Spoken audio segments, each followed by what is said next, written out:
Chapter 845. Murong Longshui had not had a drop of water for 3 days and 2 nights. Since he could not get rid of the pair of maggots behind him, he might as well choose a restaurant in the busy city. He took out an ingot of gold from the small pouch on his waist and tossed it to the waiter, telling him to keep the change. He ordered a table of sumptuous food and wine and sat down by the window. Whether it was his extravagant spending or her rare mountain-like figure, they were all very eye-catching. Murong Longshui did not see that bastard outside the window, so he was happy that he did not see and did not feel annoyed. He only cared about eating large pieces of meat. On the other hand, the spider moth chewed and swallowed slowly. A few diners nearby were whispering and commenting on Murong Longshui. They were not very polite and reserved in their words. The spider moth had accumulated quite a bit of anger in the past 3 days and wanted to quietly teach this group of rude people a lesson. Murong Longshui gently shook his head and drank a large mouthful of soju wine that he had never tasted before. He held it in his mouth and was not in a hurry to swallow it, slowly savoring the taste. Out of the corner of his eye, he saw an endless stream of people in the busy city.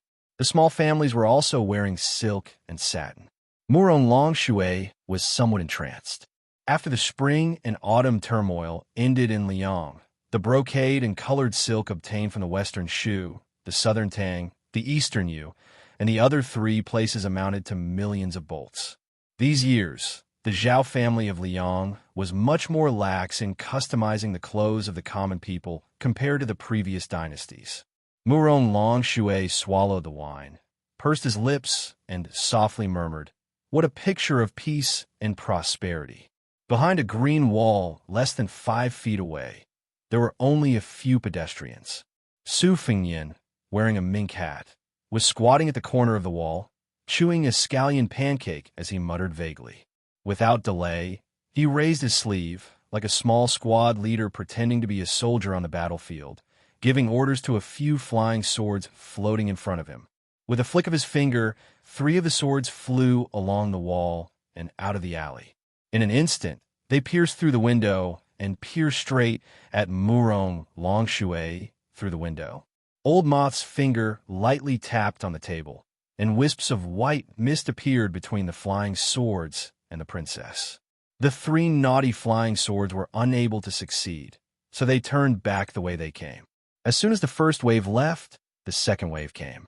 This time, the 3 swords came at a tricky angle, and after piercing through the window, they quickly scattered. Old Moth immediately knocked on the table in a hurry. The 3 swords came and left in a hurry, but the third wave came in the blink of an eye, never tiring. This made Old Moth, who was focused on concealment, more and more tired of dealing with them. A few sharp-eyed drinkers saw the white mist by the window and vaguely bright fireflies. Murong Longshui put down his wine bowl heavily. He had just advised Old Moth not to make a big fuss when she suddenly stood up, smashed through the window, and ran away in big strides. Everybody in the restaurant was dumbstruck. Could it be that this woman was a Jianghu heroine who had hidden her strength? Su Fengnian, who was standing at the foot of the green wall, quickly put a small half of the scallion pancake in his mouth and ran away. Murong Longshui stood in the middle of the alley, his 5 fingers hooked into the wall, crushing the bricks in his palms. His face turned ashen. Old Moth was also annoyed by Su Fengnian's endless tricks, but he did not know how to comfort that young Junju. The reason why they didn't give chase was because this kid's flying sword technique was too accurate. Within 10 zhong, the flying swords hovered just right in front of them, quietly waiting for their prey. 8 flying swords, that was the starting point of 8 traps. Old Moth could not help muttering, "It's really chasing a dog that randomly shits. Wherever you go, you have to worry about your shoes being stained with dog poop. If you don't chase, he'll just bark a few times behind your butt. He's really hard to deal with." Murong Longshui was amused by this vulgar metaphor, and the haze in his heart dissipated. At the end of the alley, that guy seemed to have noticed that the 2 did not have the intention to pursue and fight. He appeared with a mischievous smile and leaned against the wall. After finishing the scallion pancake, he casually wiped his greasy fingers on his mink hat and kindly reminded them, "You 2 immortal couple still haven't made up your mind? When I call over thousands of Bailiang cavalry, each of them spit a mouthful of saliva to drown you. Be careful not to become a pair of dying mandarin ducks, swimming and swimming in their saliva. Murong Longshui stared fixedly at that bastard who was paddling and sneered. Don't talk nonsense. Right now, Spiderweb and the Bailiang spies have become a thorn in Zhao Guo's side. No one dares to act rashly. If you can mobilize 1,000 cavalry from Bailiang here, I, Murong Longshui, will not only obediently allow myself to be captured, but I'll also be willing to be Su Fengnian's servant. Su Fengnian laughed loudly. You said it yourself. If you have the ability, then just wait. Tide Listening Pavilion has a Taoist scripture that records the ability to cast beings into soldiers. Do you dare to give me 3 days? When I master this ability, you'll be my servant. What a coincidence! Wutongyan is lacking a sword servant. I see that you're tall and strong, but you have a strong aura. How about it? Murong Longshui gritted his teeth and squeezed out a smile. That's negotiable. Not to mention a sword. I'll even carry a spirit tablet for you in the future. Su Fengnian pretended to be angry and said, Are you cursing me? Hey, silkworm-rearing old man, why don't you discipline your wife? How are you managing the household? Have you lived for so many years in vain? You said that I'm a dog, sh*t, but when you're having sex with the princess, do you think it's romantic? I heard that you have a bad reputation in Spiderweb. The number of women you've defiled and killed can't be counted with 2 hands. This time, you're going to roam the Jianghu with the princess at the prime of her youth. Don't have any evil intentions. Living a good life is more important than anything else. Chapter 846. The still virgin Beimeng Junju laughed it off, but Old Moth was somewhat anxious. Although Spiderweb had always been loyal to Her Majesty the Empress, or, to be precise, to the Shadow Prime Minister behind Her Majesty, Li Mixi, Murong Longshui's status was particularly illustrious. If his master was humiliated, his servant would die. Moreover, His Royal Highness's mouth was full of nonsense, and he splashed dirty water on Beimeng and the Junju together. If the Junju returned to Beimeng someday and remembered this, how could Old Moth not be alarmed? Su Fengnian originally wanted to continue teasing the moth cocoon, but the arrival of the little girl made him restrain himself. Her furry mink hat was askew on her head. She squatted to the side and slowly nibbled on a scallion pancake with beef slices. Compared to Su Fengnian's scallion pancakes, it was clearly much more luxurious. The money for the scallion pancakes came from a money pouch that Su Fengnian had stolen from the streets. Jia finished chewing the scallion pancake and licked his fingers. Then, as if he was not used to the warmth of the mink hat, he tugged on it. Old Moth saw this temporary partnership in his eyes and did not find it funny at all. Instead, he was afraid and troubled. For the past few days, only Su Fengnian had acted. Old Moth believed that when the little girl recovered from her injuries, her next hand chop would fall on him and the Junju. Old Moth rubbed his brandy nose and laughed sinisterly. His Royal Highness, I heard that the consort of the King of Bailiang was originally a female sword immortal. Because she was pregnant with you, there was the white clothes case in the capital.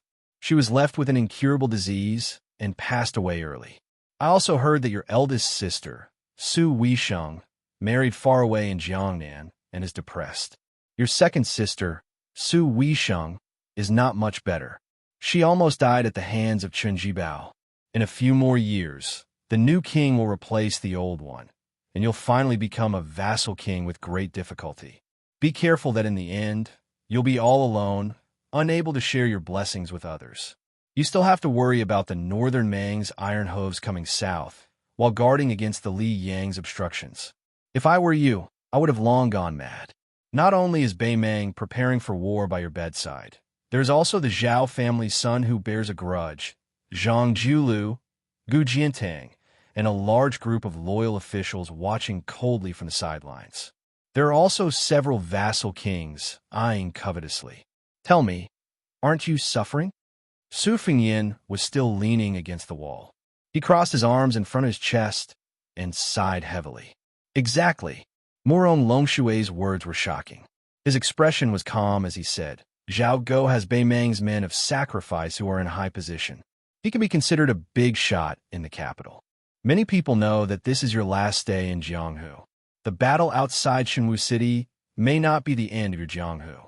If you continue to play cat and mouse with us, be careful that the Zhao family's son will take advantage of the situation. At that time, I definitely won't mind joining forces with Xiao Go to leave your corpse in Jianghu. In short, you and I are now in a gambling situation. We are betting on whether the Zhao family's son and the important officials of Liyang have the courage to do so. If I lose, it will only maintain the current stalemate.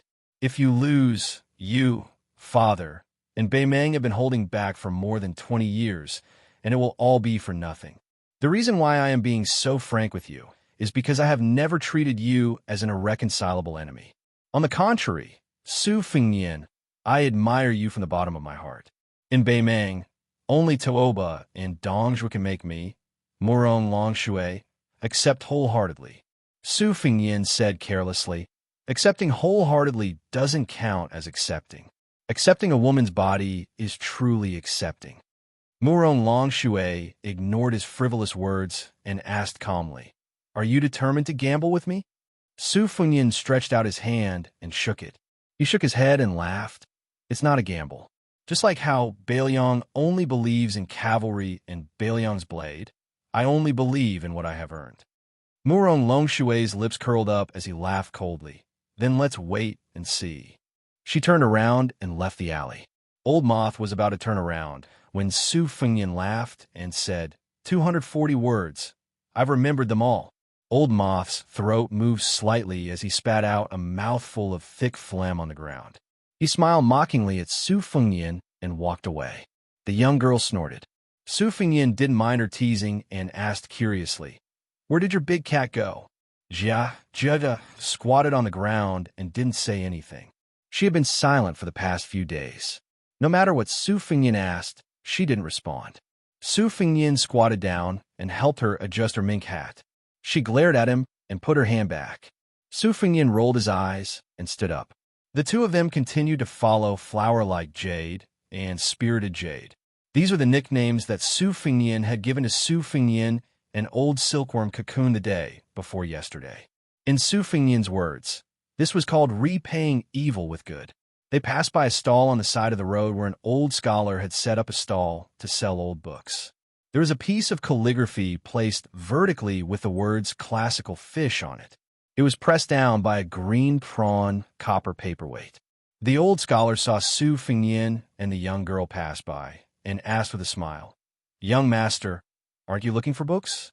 If you don't have enough money to buy books, old hairpins can be used as money." Su Fengnian stopped and bent down to look at the calligraphy. He asked, "Old mister, does the classical fish mean otter sacrificial fish?" The old scholar smiled and nodded. "That's right. Young master is indeed knowledgeable." Su Fengnian still lowered his head and continued to ask, Jia. All homonyms are 3 A's, 3 A's, 3 A's, 3 A's, and 3 A's. The old scholar clicked his tongue and said, "Young master, are you talking about that Huang Longshu? This name is unlucky. It's better not to mention it." Su Fengnian looked at the expressionless little girl and then looked at the old scholar who was pretending to be mysterious. He took out a hairpin and gently placed it next to the paperweight. "Old mister, take her away. No matter how unlucky it is, it's not as unlucky as being by my side." The old Confucian scholar reached out to pick up the hairpin, but the little girl slapped the back of his hand with the sunflower. His face was full of resentment. The old man smiled and said, "I didn't take your hairpin for nothing. There's an old fart called Lu Hao who left the capital with a lackey from the Dongyue sword pool. He can enter the city in less than an hour." Su Fengnian nodded and asked, "How is Xianxia Valley?" The old man actually told him everything he knew. They're still waiting. The two old men whose ages added together are more than 200 years old are staring at each other like tortoises staring at mung beans, slowly wasting time. But in my opinion, no matter how strong his sword is, it's still not enough. What else do you want to ask? Ask them together. Zhao Huangchao, the cowardly turtle? Lu Songtao, who's suffering from qi deviation? Or Dong Tai, who rides a donkey to see the mountains and rivers, or Luo Yang, who helps people find deer. Su Fengyin hesitated for a moment and said with a smile, "Forget it. You two should pack up and leave as soon as possible." The old man smiled playfully and said, "You're really not afraid of death?" Su Fengyin said helplessly, "Once you leave, I'll quickly run away." The old man laughed loudly. "That's true." He stood up and withdrew his smile. He gently picked up the paperweight and placed it under his armpit. He shook the calligraphy and glanced sideways at Su Fengyin. "She took the fate of Mount Longhu's Zhao Xuansu for you. Whoever started the trouble should end it. You brat, hurry up and restore the Great Yellow Court. Otherwise, if she dies in 3 years, I'll make you and Bailiang suffer, even if I break the rules and go against my will. Of course, you can't die today. Even if you do, you can only die in 3 years. That's why I called for a helper." The little girl didn't drag her feet at all and didn't even look back. The old man walking side by side sighed. "How heartless. Don't ask for the hairpin back." The little girl sniffled. The old man suddenly laughed. "The mink hat is not bad. It looks festive." The little girl pulled down the furry mink hat that covered her forehead and covered her entire face. Su Fengyin stood where he was and quietly watched the two leave. Before long, he turned his head and saw the white-clothed Luo Yang slowly walking over from the opposite end of the street. Chapter 847. Chapter 2 is after 11 o'clock. P.S. Every day, a hero will be selected on WeChat's public platform, and a physical book with a signature in the snow will be given out. It's easy to add a friend. There's a QR code on the page of the book in the snow, where you can search for Fenghua 1985. Su Fengyin pointed at the green-robed swordsman who was leading a horse on the street and smiled. "If I'm not wrong, that should be Song Yinqing from the Dongyue sword pool." Luo Yang said calmly. "So what?" Su Fengyin was afraid that she would not take it seriously and look down on the heroes of Jianghu, so he patiently explained with a smile, "This guy is not a fame-seeking swordsman. His Xian finger realm in swordsmanship is much more solid than the Taoist priest's Xian finger realm. He's one of the few grandmasters of swordsmanship in Liang.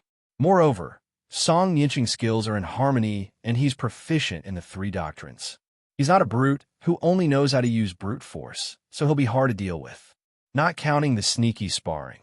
After Song Yinqing became the head of the sword pool at a young age, he's known to have fought 19 times in the past 60 years. Every time, he would change his sword and move. One time, he brought 12 swords to compete with Wang Xianji in the martial emperor's city. Of course, he didn't win, but it was said that the fight was very grand. In the current Jianghu, Wang Xiaoping of Wudong, Qi Xianxia of Longhu Mountain, and Wu Luding of Wu family are all slightly inferior to him. Don't take it lightly. This time, he brought 14 swords in one go. It's obvious that he's going to risk his life. After losing to Wang Xianji, he's been in seclusion for years. His realm must have improved a lot. You should pay more attention to him. Don't treat him like a cat or a dog." However, Luo Yang's words made Su Fengyin choke. Can he be compared to Dong Tai? Su Fengyin's eyes and ears were very clear. He didn't know why he didn't notice Lu Haosher's presence. Could it be that this old dog from a Zhao family thought that Song Yinqing alone was enough to kill him? The sword mount of the Wu family and the Dongyue sword pool had never been regarded as factions of the martial arts world. Aside from the fact that few people from both sides traveled to Jianghu, the other reason was that these 2 giant trees of the sword forest were simply too tall. Even a sect like the Snowy Manor, which was second to none in the province, could only bow its head before these 2 behemoths. After the sword mound of the Wu family defeated 10,000 riders with 9 swords, it declined from its peak. The Dongyue sword pool had always wanted to suppress the Wu family, which was known to be the best swordsman in the world. They even took the initiative to flirt with the Liang imperial court. Li Yibai, the leader of the younger generation of the sword pool, appeared at the Snowy Manor with 18 sword maids to promote the Wild Goose Castle. Su Fengyin didn't have a good impression of the sword pool, but he treated Li Yibai quite well. When he first traveled to Jianghu, he saw an honest man from afar. His moves were simple and not flashy. At that time, Su Fengyin didn't think that it was a high-level swordsmanship. He only thought that this man was good and didn't put on airs. Later, he found out that he was a talented swordsman who had the potential to become the leader of the sword pool. Therefore, when he attacked the snowy manor, he only found trouble with the Spring Invitation Cottage and the Wild Goose Castle.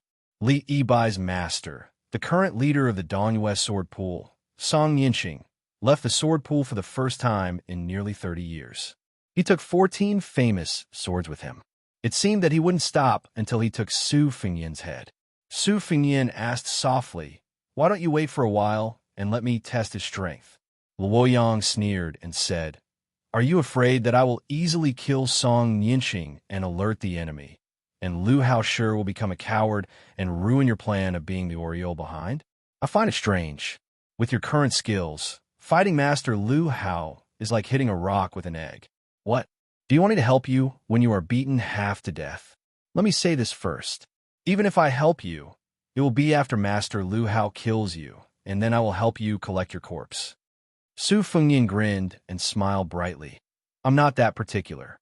I just feel that since there's going to be a fight, there is no reason for me to hide in the back." Luoyang clicked her tongue and said, "I remember now. Outside Dunhuang, someone defended the city gate with a sword and blocked hundreds of cavalry. Then he swaggered into the city. How impressive." Su Fengyan said shamelessly, "A real man doesn't talk about his past glory. Why are you talking about this?" Outside the window, groups of armored cavalry appeared on the street.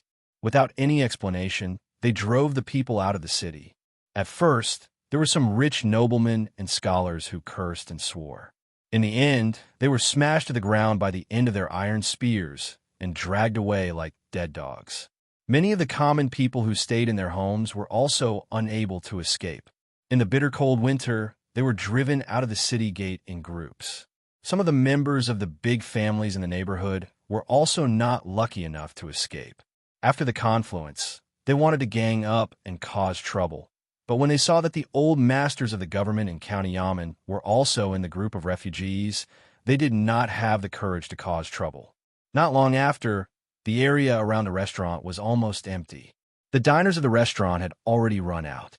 The shopkeeper did not care about the money owed by the group of ruffians and hurriedly left with his family. Some ruffians wanted to fish in troubled waters. While the people in the city were empty, they went to the rich people's houses to steal some antiques and valuables. As a result, the patrolling cavalry from outside the city saw them and killed them on the spot. A few ruffians with nimble legs saw that the situation was not good and tried to escape by jumping over the wall. They were directly shot by arrows and turned into hedgehogs. For a moment, the people were even more anxious. They did not know what had happened. They all thought that there was going to be a war again.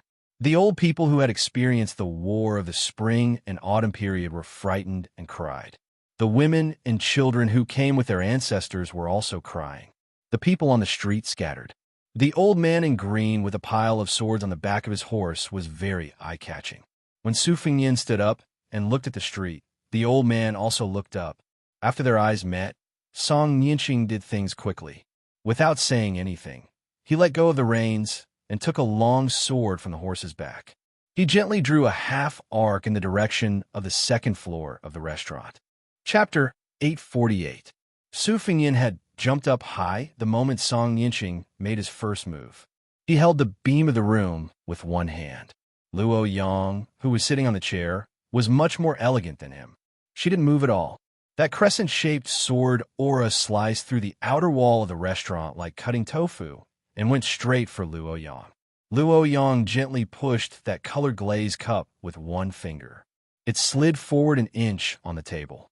The person, the table, and the chair were like a fish cutting through the ripples, forcing the sharp sword aura to slide to the sides. This sword aura cut through the back wall of the restaurant and pierced through the clouds for more than 30 meters before it slowly dissipated. Half of the restaurant slid down at an angle. Some tiles and broken wood bounced off several meters away from Luoyang. Su Fengyan naturally wouldn't fall with a collapsed restaurant. He let go of the beam and landed beside Luoyang. He glanced at this woman who made him speechless and didn't know what to say.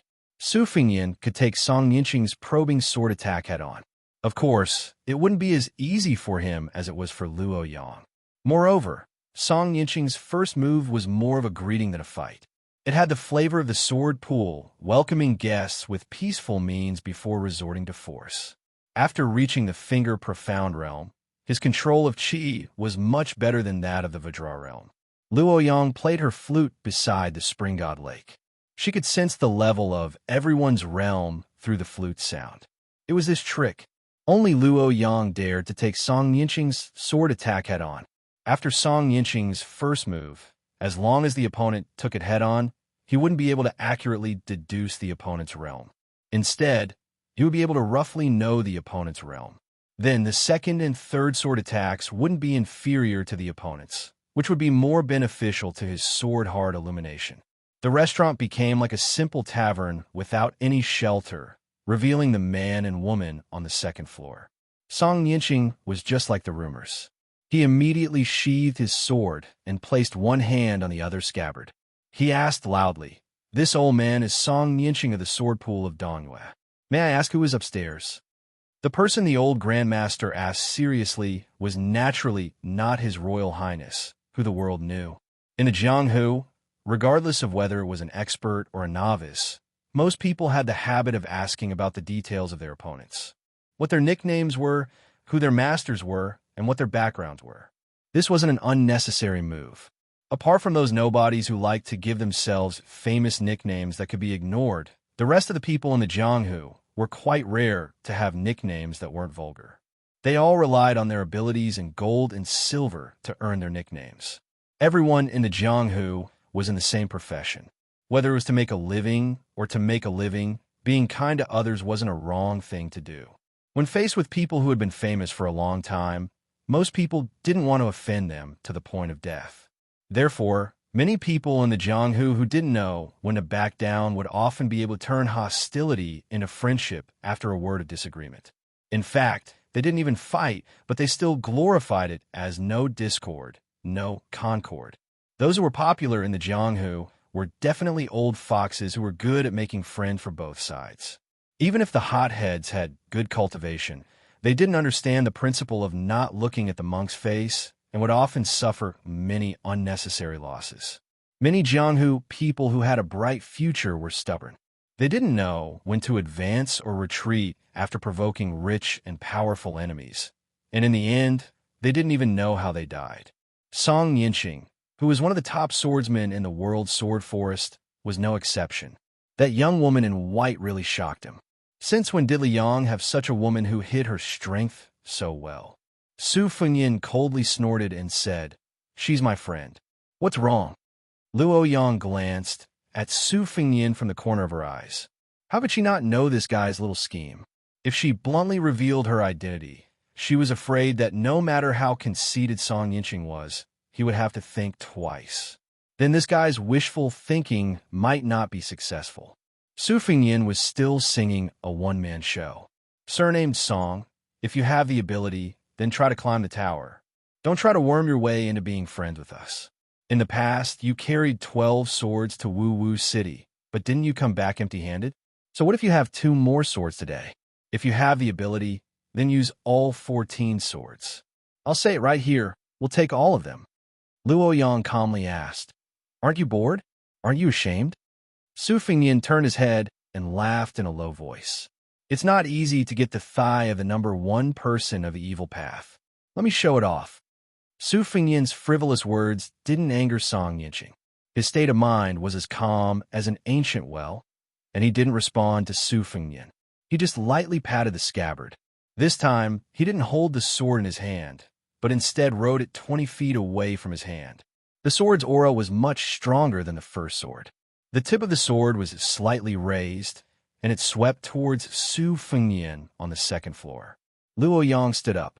She obviously wasn't in the mood to wait for the dozen or so swords. She jumped down from the restaurant and brushed past the flying sword. Then, she held the hilt with one hand.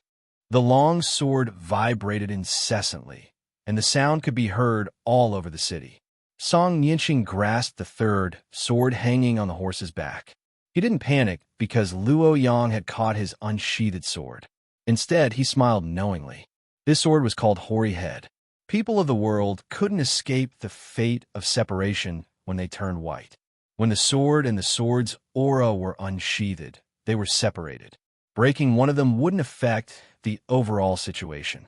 Song Yinqing's second sword was originally pointed at Su Fengyan, but the sword's aura was drawn towards the beautiful and valiant woman in white.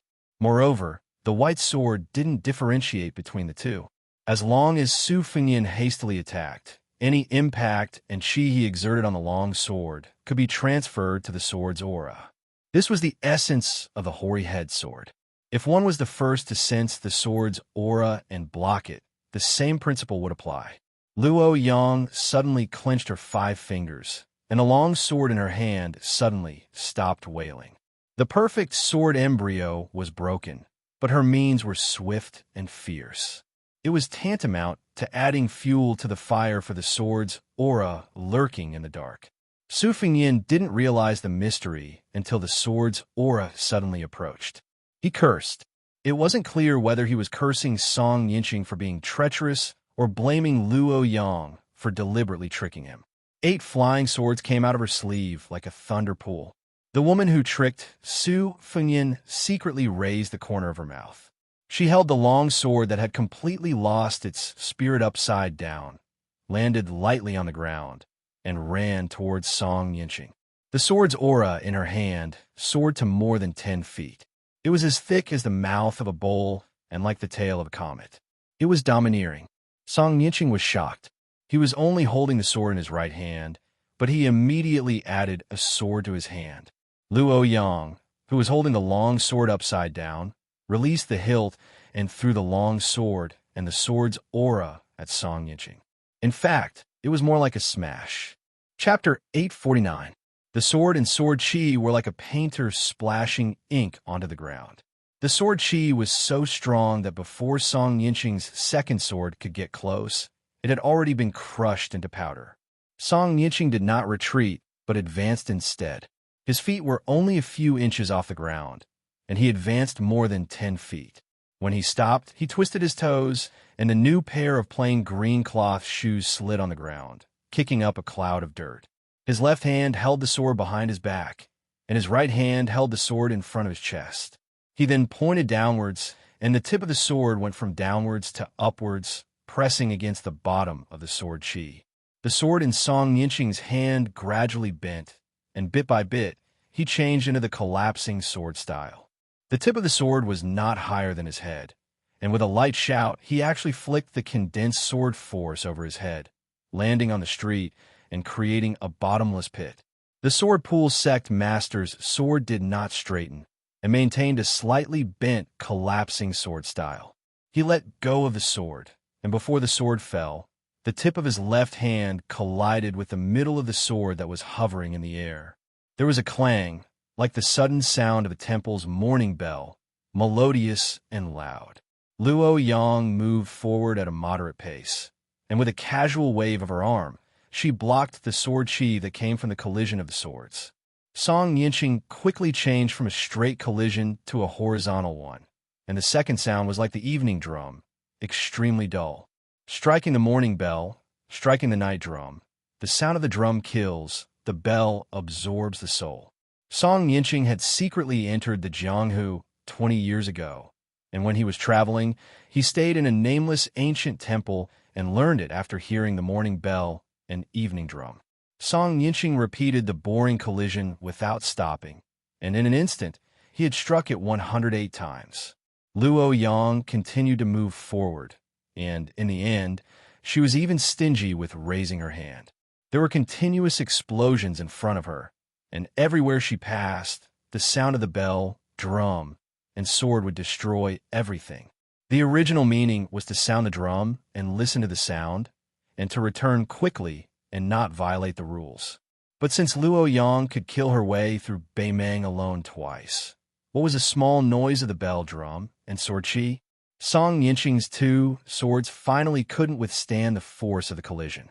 The 2 swords broke and fell to the ground. Song Yinqing didn't turn back to retrieve the sword from the horse's back. Instead, he formed a sword seal that resembled both Buddha and Tao.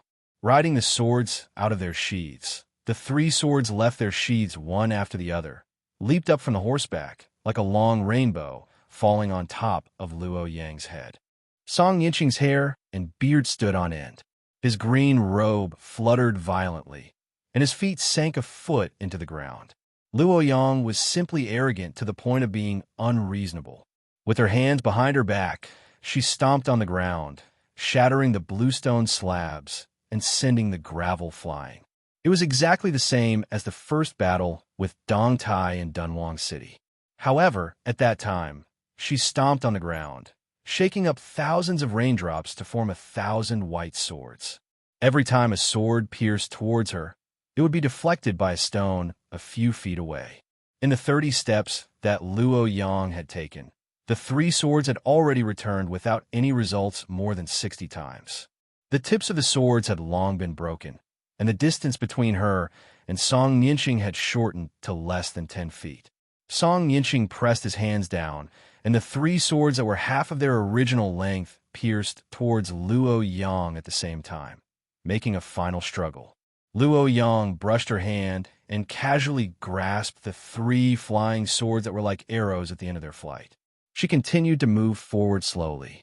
However, unlike the first sword that was crushed by her on the spot, the three swords didn't lose their vitality in her hand. Instead, the sword Qi grew like bamboo shoots after the rain, thriving and thriving. Luo Yang looked down as she walked slowly. Even though she sensed the scene of a snake devouring an elephant in her hand, she didn't have any response.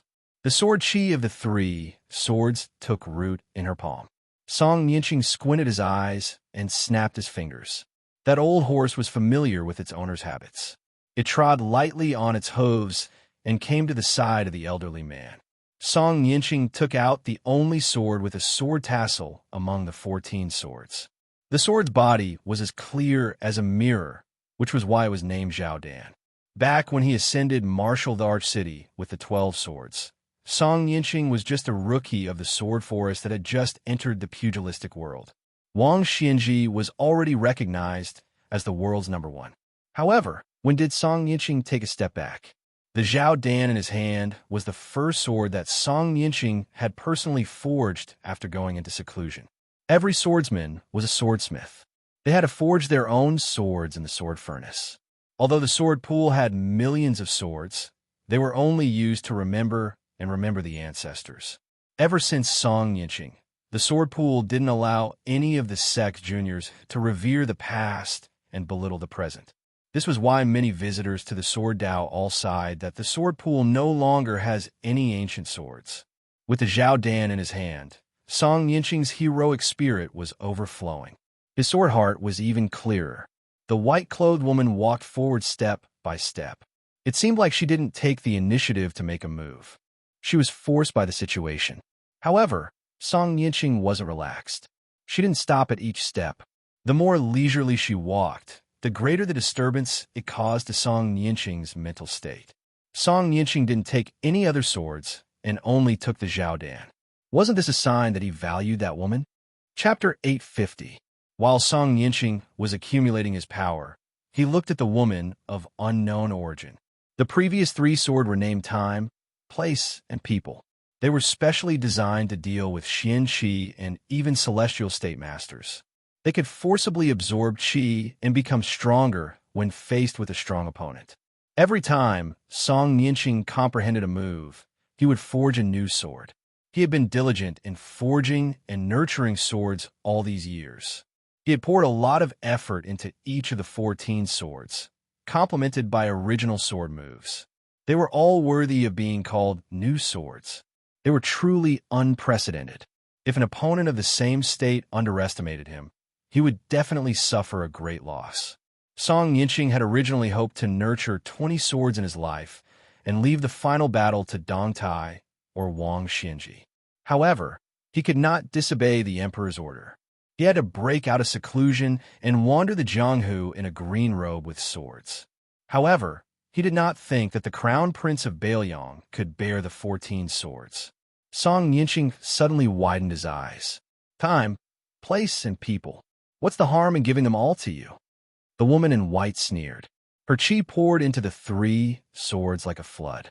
The purple, yellow, and white sword chi, as thick as an arm, circled wildly in her palms. The three swords suddenly cried out. It was a happy thing for a hungry man to eat his fill. However, if he died from eating too much, it would be a tragedy. The three shockingly chaotic sword chis instantly vanished in a thin air. Song Yinxing exclaimed, "What a celestial state!" Good, good, good. The two were only 70 or 80 feet apart. Instead of being angry, the sword pool sect master smiled. He closed his eyes and gently touched the sword of courage in front of his chest with 2 fingers. He muttered to himself, "Old brother, the 7 swords who walked in front of you didn't die in vain." Luo Yang clapped her hands and laughed. Dongyue's sword pool has hundreds of years of history, and this is all you've got? Song Yinxing did not open his eyes. He smiled and said, "Watch me carry the lamp to see the world." The old man in a green robe handed out his sword. The next scene was not shocking. In the eyes of outsiders, it would only be funny. It was like a child who had just started to practice swordsmanship. He could barely lift the heavy sword in his hand and staggered around. His steps were messy and the momentum of his sword was distorted. Although his figure and sword moves were chaotic, his speed was extremely fast. In the blink of an eye, the distance of 70 to 80 feet had been reduced to a distance of 2 sword moves. When people practice swordsmanship, their seniors and great teachers would always advise them not to be controlled by the sword. That kind of swordsmanship would never amount to anything. Song Yinxing, who could be counted as one of the few great grandmasters in the way of the sword, did the opposite. He moved with his sword. There was no majestic sword aura that surged like a bull, nor was there a vast and righteous sword will. Just like that, he arrived in front of Luo Yang. Luo Yang frowned and shot out a palm. Under the influence of the sword of Zhao Dan, Song Yinxing actually dodged Luo Yang's palm. The tip of his sword was aimed at her shoulder. For the first time, Luo Yang left the central axis of the street. She took a step sideways and pinched the tip of the sword of Zhao Dan with 2 fingers. Before Luo Yang could exert her strength, the tip of the sword twisted. Song Yinxing's body spun, and a splendid sword flower blossomed. Luo Yang flicked her finger. Song Yinxing withdrew his sword and turned half a circle to attack Luo Yang's back. This time, Luo Yang did not attack. Her feet did not move, and her body fell backward. The sword had clearly missed, but the sword chi exploded like a firecracker where Luo Yang fell. Luo Yang's feet were still on the ground, but she turned her body to the left and barely dodged the sword chi. However, Song Yinxing did not show mercy. His long sword continued to entangle endlessly. For a moment, the sword chi around the two of them was like a cloud. It was too much for the eyes to take in. Luo Yang finally took a step forward. The sword chi of Zhao Dan in Song Yinxing's hand also began to show its magnificence. The ground of the street and the buildings on both sides of the street were smashed into pieces. Dust rose everywhere. Luo Yang walked and stopped, allowing the majestic sword chi to wreak havoc. She smiled and said, "It seems to be traceless, but in fact, it follows the winding of the world's dragon veins. It can be said that I have touched the threshold of the celestial state." The two of them resumed Luo Yang's position in the south of the northern Song dynasty. The demoness in white who disturbed the Jianghu of Beimeng, and Liang held the sword to her neck tightly. Song Yinxing suddenly opened his eyes and shouted angrily. He took a step forward and pushed the tip of the sword 3 feet forward. Luo Yang calmly took a small step back. The tip of the sword was less than 2 feet away from her neck. The abundant, upstanding chi that came out of the sword messed up 2 strands of hair on her temples. Her sleeves fluttered as she held the sword. Luo Yang, who was not flustered at all, ignored the blood flowing from her palm. She looked straight at Song Yinxing and said with a smile, "Where did you get so many celestial state fingers? Get out." Luo Yang held the sword edge tightly and pushed it back. Song Yinxing, who refused to give up the sword, was hit in the heart by the sword hilt. Luo Yang seemed to be angry at his indiscretion and kicked the old man in green in the chest. The cloth shoes were worn thin by the ground. Song Yinxing, whose feet were off the ground, was almost at the same level with the sword. He pushed the tip of the sword 2 feet away from the woman in white's neck. I gave you an inch, and you wanted a mile. Luo Yang actually moved the tip of the sword 1 foot closer to her neck. She sneered and then slapped down with her palm. She directly broke the long sword with her palm.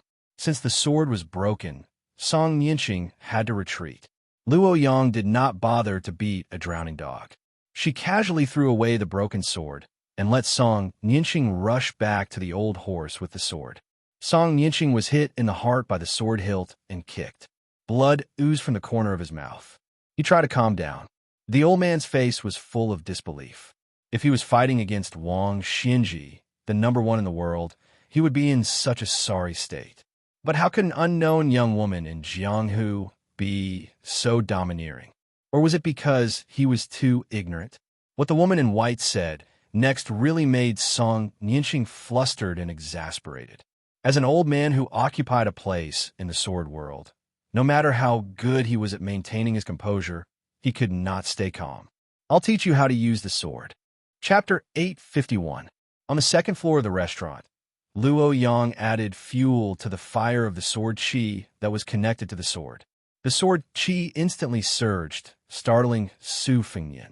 He hurriedly manipulated the 8 swords to form a lightning pool to defend himself. The sword qi and the sword qi seemed to be fighting against each other.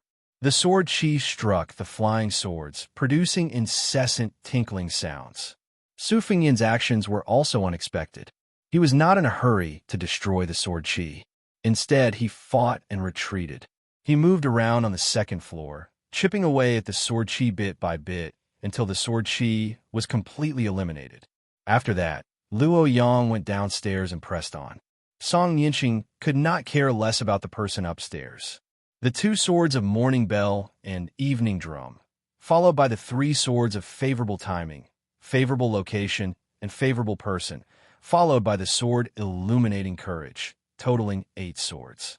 They were all worthy of being called new swords, especially the 3 swords that stole the celestial phenomenon realm and the sword Illuminating Courage that followed. They were all eye-opening to Su Fengnian. Putting aside the unconventional flying swordsmanship, Su Fengnian's swordsmanship could barely be considered to have reached a higher level. However, he had a good eye. Song Nianqing of the sword pool handed over sword after sword according to the prescribed order. Even though Su Fengnian had been carefully guarding against Master Lu Hao, who was hiding in the shadows, he did not dare to take his eyes off of it. Looking at swords was like admiring calligraphy. A layman might only think that the calligraphy was written with dragon and snake strokes, but if it was him holding the brush, he would not be able to grasp the essence of calligraphy. This was why most people in Jianghu wanted to be guided by a master. Su Fengnian was like a spectator who often watched calligraphy. Some of the calligraphy that entered his eyes were graceful and charming. Some were clear and vigorous. Some had a solemn atmosphere. However, they all happened to be pleasing to him. Su Fengnian had an arrogant thought that no one knew about. He hoped that one day he could forge a furnace and form a sword altar and a large peak. There are not many trees on the peak, but they must all reach the sky. Su Fengnian glanced at Old Ma, who was carrying a sword on his back on the street. He wondered if Song Nianqing's remaining 6 moves could cross Xianxia and reach celestial phenomenon. If he stayed at Xianxia, it would be impossible for him to hurt Luo Yang. Luo Yang was not a member of the 3 sections. She was a real martial artist. Like Wang Xinji, she was extremely domineering. She had fought Tooba Bodhisattva, Deng Tea, and Hong Jingyan, who were the top 5 experts in the new martial arts ranking. She had even pulled Hong Jingyan down from the 4th position and replaced him. Against such a flawless demoness, even Celestial Phenomenon Sword would not have a 50% chance of winning, let alone Xianxia. After a short moment of anger, Song Nianqing sighed and said, "This old man has poor eyesight and has been in seclusion all year round. I didn't expect to become a frog at the bottom of the well. Only now did I remember that there was a woman in white blocking useless monk by the green crossing river. I finally guessed your identity. I don't know if it's too late." Luo Yang said she wanted to teach Song Nianqing a sword, but she did not take out a sword from anywhere. She also did not use any external object to make a sword. She just put her left hand across her chest with her palm, facing up, and her right hand slowly pressed down. Song Nianqing, who was standing beside the horse, looked up at the gray sky. He wiped the 6 swords hanging on the horse's back. The swords were not out of their sheaths. 3 swords pointed to the ground while the other 3 hung in the air. They fell randomly in all directions, looking messy. Song Nianqing muttered to himself, "This old man has been holding a sword all his life." He only saw it as a troublesome matter to pass on the incense. He was afraid that it would delay the progress of his swordsmanship. 40 years ago, he had a hint of enlightenment and almost achieved the sword of celestial sword. 20 years ago, by chance, I was watching the sea of clouds rise and fall in a blessed place. A red sun rose from the east, as if it had suddenly jumped into the world. I was touched again, but I still gave up on that sword. Since then, he went into seclusion. He only wanted to progress step by step. He wanted to enter celestial phenomenon before becoming a celestial immortal. Gradually, he learned that this old man was born in the sword pool. The first sword he chose was a peerless sword. The first sword manual he received was a top-notch secret manual. The first time he cultivated his inner strength was also a peerless heart mantra. The master who taught me swordsmanship was a grandmaster of swordsmanship. Everything went smoothly for him, but his swordsmanship cultivation was left far behind by some people who came from the countryside. Only then did he know that everything would cry out when there was injustice. This old man did not have any injustice in his heart, so how could he resonate with heaven and earth?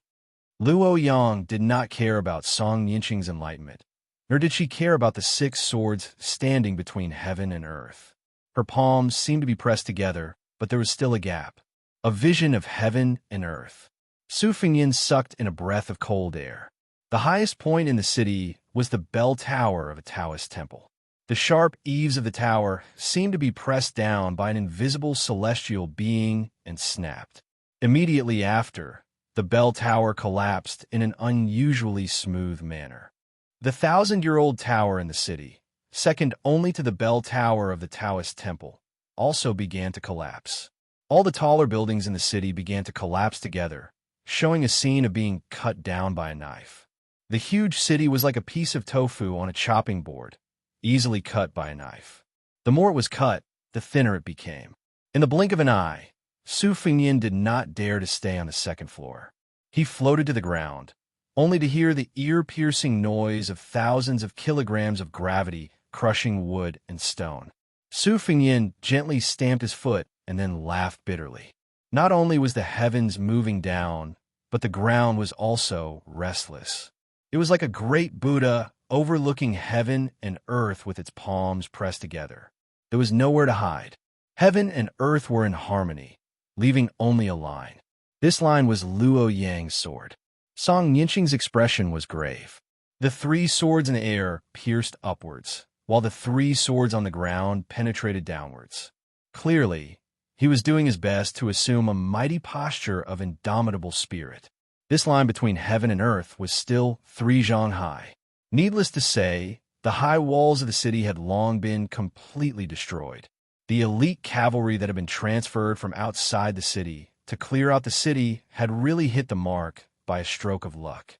If not for their foresight under the might of Luo Yang's mighty sword, the nearly 10,000 corpses would have been nailed to the ground.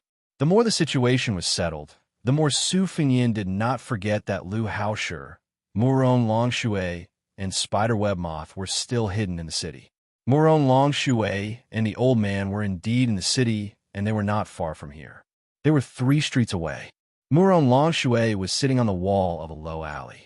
He had gotten a pot of wine from somewhere and was sitting cross-legged on it. He used his robe to wrap it up and eat. Old Moth stood in the middle of the alley and did the same action as Su Fengyin. He stomped hard, and the entire alley's bluestone slabs cracked.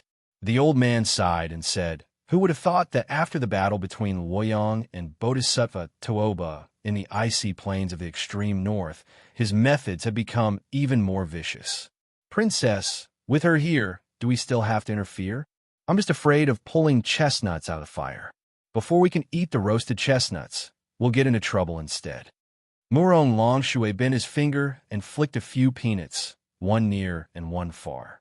He watched them explode and said, "This immortal's method of controlling heaven and earth is the same as borrowing a sword from the Great Snow Plateau. After all, it's not invulnerable. Sword, immortal swords are invincible. You and I are destined to be discovered, but it's not impossible to fight for a chance of survival. Right now, I'm just afraid that the guard dog of the Zhao family in Great Peace City will act shamelessly and insist on waiting for Luo Yang to deal with us before making a move. But then it'll be even harder for him to kill Su Fengyan. It'll depend on Lu Haosher's decision. Presumably, Su Fengyan's head should be worth more than the two of us combined. Besides, I heard that this old man has a personal grudge with the Bailiang. In short, let's watch from afar. Luo Yang's temperament is unpredictable. If we annoy her, I don't want to die in Liyang." Murong Longshui landed softly in the alley. Old Moth had already left quickly. The tall and strong Junju glanced at Old Moth's hurried back and smiled. On the street, Song Yinqing's 3 swords in the air started to fall. The 3 swords in the ground started to rise. All 6 swords trembled and wavered. Song Yinqing closed his eyes and focused. A person had 7 orifices. Every time a sword broke, the sword master, Song Yinqing, would bleed from one orifice. When all 6 swords were broken, Song Yinqing's eyes, ears, and arms were bleeding profusely. The miserable state of this great swordsman was truly frightening. But Song Yinqing's expression was still calm. Since only 6 of his 7 orifices were bleeding, it meant that other than the 14 swords on horseback on the surface, the number 1 of the sword pool, Song Yinqing, most likely had another sword hidden. When Song Yinqing finally spoke and attacked, Su Fengyan, who was most likely leaving behind his last words, had only guessed half right. The Junju and Old Moth were in the city, but Lu Haosher was not hiding in the city. 10 li away from the city, an old man with an old-fashioned face stood where he was.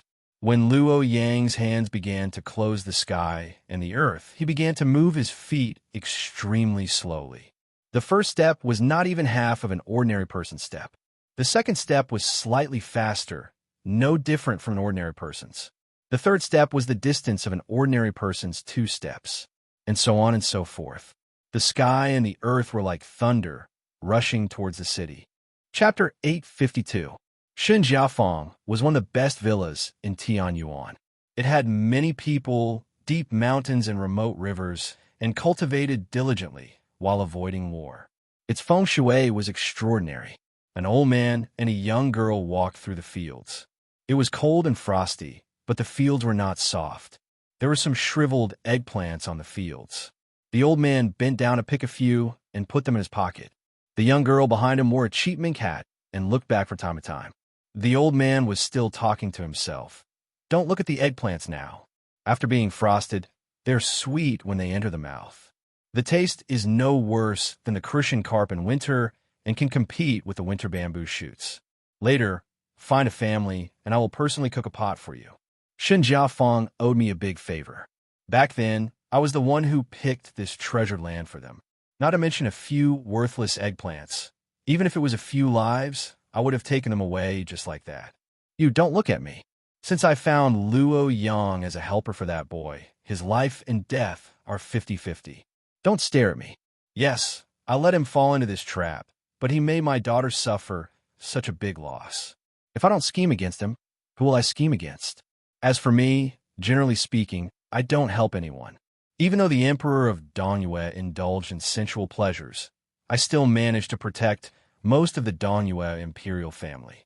The last emperor of Southern Tang worked hard to govern the country and had great talent and vision.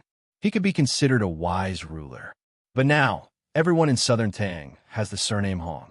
According to the logic that people of the present age like to talk about, the shady business that I did was completely unreasonable. When I asked you to assassinate that boy, I told you that he was unlucky and would die sooner or later.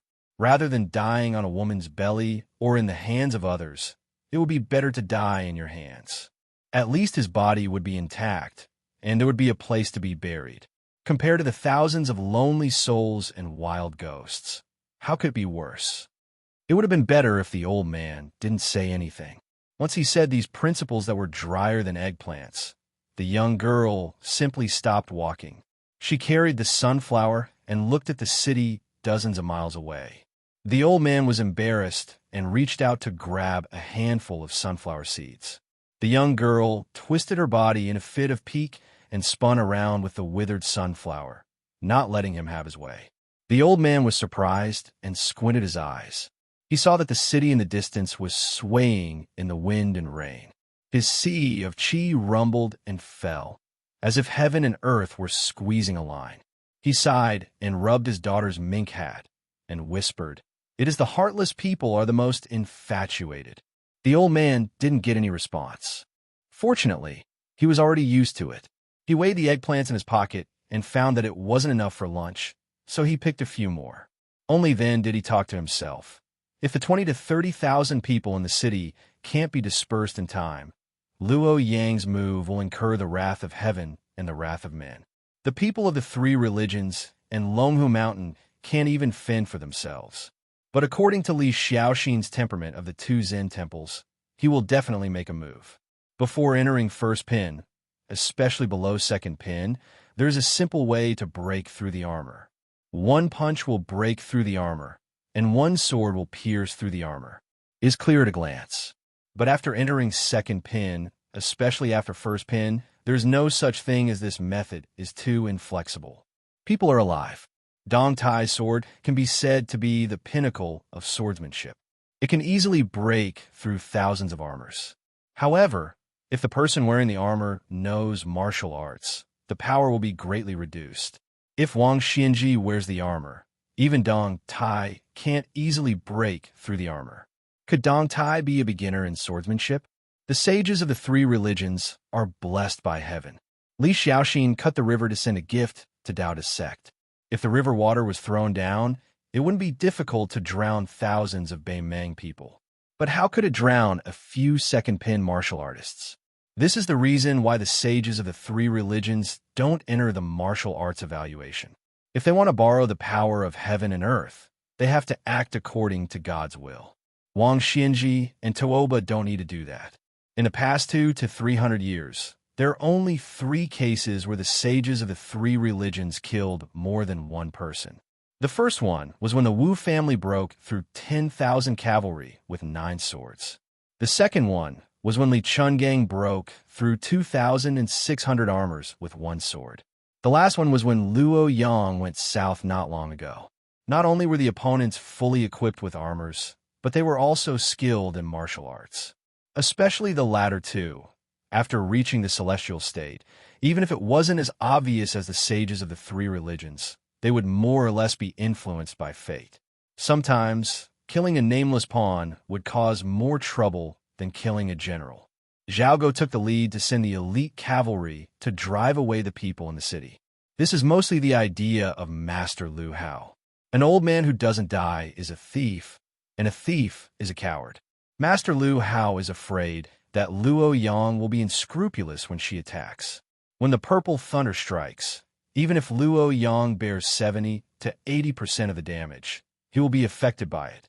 However, he has stayed in the celestial state for too long and is suspected of being a follower of the emperor, so he will still be punished. You should know that the saying that those who don't know are not guilty is most suitable for those in the celestial state. The people of the three religions, because they know too many secrets of heaven that they can't reveal, have their hands tied. Luo Yang's time in the celestial state is relatively short, and she is not a member of the three religions, so she can do whatever she wants. The girl squatted on the ground and silently kneaded the mud. Huang Longshi, who occupied the top 3 ranks of spring and autumn, exhaled a mouthful of fog and said softly, "Those who don't know me ask what I want. Who knows who I am? Sun Ping knows the half-tongue of Great Peace City, but we have different ideals and paths. Li Yishan, the poison warrior of Beiliang, knows, but 2 tigers cannot live on one mountain. There is no place for him in Liang. Nalin Yusi also knows, but he is born the opposite of me. The scholar rules the country, the scholar rules the world, and the scholar brings disaster to the country. These three people each have their own desires, and I'm afraid this is the last bright time for the strategists. In the future, we won't be able to see such a scene of our generation of scholars turning the world upside down. In the future, the scholars are all actors in the imperial family. The old man with a full bag of eggplant smiled and said, "The backbones of the scholars of spring and autumn are crooked. I want to straighten them out. The martial artists of spring and autumn use their power to restrict. I want to destroy thousands of secret manuals, put reins on them, and turn wild dogs into domestic dogs. I want to teach the world in the next few hundred years. There won't be any Jianghu green-robed men wielding swords. There won't be any Earth immortal dynasty traveling to the North Sea and sunset at Kangwu, and there won't be any Taoist ascending to the heavenly gate on a crane." The girl Jia laughed. Huang Longshi suddenly laughed self-mockingly. "In the past, Li Xiaoxin scolded me for thinking that I was righteous even when I farted. He scolded me well." The girl's stomach rumbled with hunger. The old man laughed and took her to the village. The Shun family did not know Huang Longshi's true identity and only thought that he was a mysterious celestial alchemist. In the past, Huang Longshi had pointed out the right path, allowing the Shun family of southern Tang to escape a disaster and leave behind this bloodline. Even the genealogy of the family's lifeblood was written by Huang Longshi himself. When the elders of the imperial family in the village heard that their benefactor had come to visit, they insisted on setting up a feast. However, Huang Longshi did not agree and only borrowed a kitchen and a jar of wine to be alone with his daughter, Xianxia. The old man personally cooked and fried a carp and a plate of eggplants. The old man did not eat much and only drank a few cups of wine before he became drunk. The room was dim and the candlelight swayed. The old man rested his head on the table with drowsy eyes. When he closed his eyes, his tears were faintly discernible. He murmured softly, "1,000 years of affairs with banana deer. I dream of butterfly dreaming of me." Chapter 853. The little girl took off her warm mink hat and gently put on the old man's head. She rested her chin on the table and looked at the sleeping old man, lost in thought. In the city, both sides were in high spirits. The world only left a line to form a sword. Luo Yang, the world's #1 devil, performed an unprecedented sword move in the celestial state. Song Yinqing's ears, eyes, nose were bleeding, but he kept his mouth shut. In the city, the broken swords were still intact. Under the support of the round sword embryo, 6 sword chi as thick as an adult man's thigh stood between heaven and earth. There was a faint sound of bells and drums, melodious and surging. The line between heaven and earth was like grinding a millstone, and the gap was only the height of a person. Sand and pebbles were flying in the dark, but it still couldn't destroy the 6 sword embryos on the spot. This time, the master of sword pool, who didn't put on airs, only changed into a new pair of plain green cloth shoes. At this time, the soles of the shoes made of many layers of white cloth were mostly worn out, which made Song Yinqing feel a little regretful. In this life, he focused on the sword Dao and never had any romantic feelings. He didn't know why he and the woman who married in a sword pool had stopped at treating each other with respect. But for some reason, in the face of a great enemy and on the line of life and death, he remembered the night when he lifted her veil and her shy face under the candlelight. After so many years, he didn't know when she slowly became a frost-haired old woman, nor did he know when she made this pair of shoes herself. When they parted and took over the luggage that he regarded as a burden, he only thought it was natural for a woman to take care of the family. Now, he realized how good it would have been if he took over the luggage, called her nickname, and thanked her. Song Yinqing remembered many things in the past. When he was in the prime of his life, he carried 12 swords and went to the martial emperor city in high spirits to challenge the world's #1. When he left home, she didn't say much. She just smiled and helped him tidy his clothes carefully. She walked him to the door and stood there alone, not waiting for him to turn back. Later, when Song Yinqing returned home, he passed by her with a cold face. She wanted to say something, but stopped. She just squeezed out a clean smile without any grievance. In the past, Song Yinxing had always been indifferent, so it was inevitable that he would feel a little gloomy. Why had he found such a dull and boring woman? How was she worthy of his sword? This fatal absent-mindedness should have caused Song Yinxing's accumulation of power to be thwarted. Unexpectedly, in that moment of absent-mindedness, for the first time in his life, he felt guilty. Song Yinxing only felt that his sword heart was as clear as glass in that instant. Outside the city, there were originally more than 100 sword pool swordsmen carrying huge sword sheaths on their backs. Before Luo Yang made her move, they had already begun to gallop around the city. Wherever they passed, flying swords would fly out of their sheaths and float in the air outside the city walls, stopping and not falling.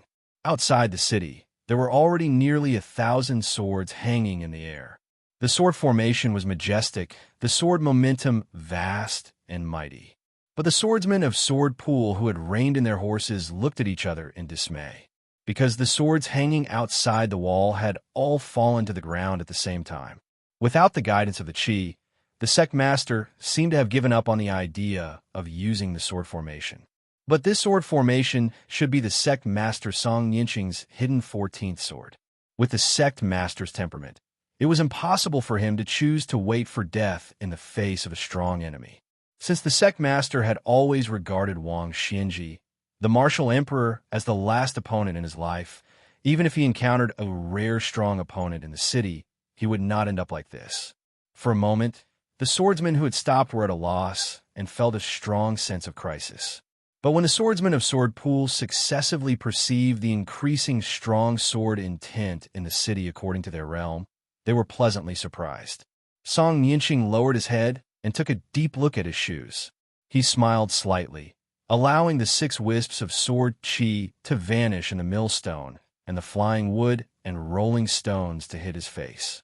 He gently stepped on the only intact street under his feet and heavily spat out a mouthful of turbid air. Finally, he could not suppress the blood surging in his throat and spat it out in front of him. Soon, it was covered by dust and disappeared. Song Yinxing said softly, "It's time to go to Jianghu for you." Song Yinxing stepped on the ground and began to run wildly. The last sword was also the last time he went to Jianghu. Song Yinxing himself was the sword. Song Yinxing's sword collided with Luo Yang's sword. Song Yinxing's clothes and skin seemed to have been cut into pieces and began to turn into a bloody mess. But this sword Dao Grandmaster did not feel it at all. He laughed heartily and flashed across a green rainbow.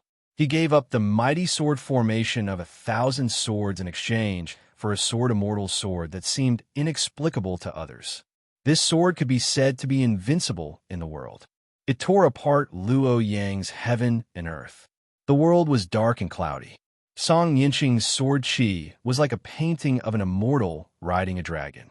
Song Yinxing himself could not be seen. Only the sword qi, lightning, clouds, and rain could be seen.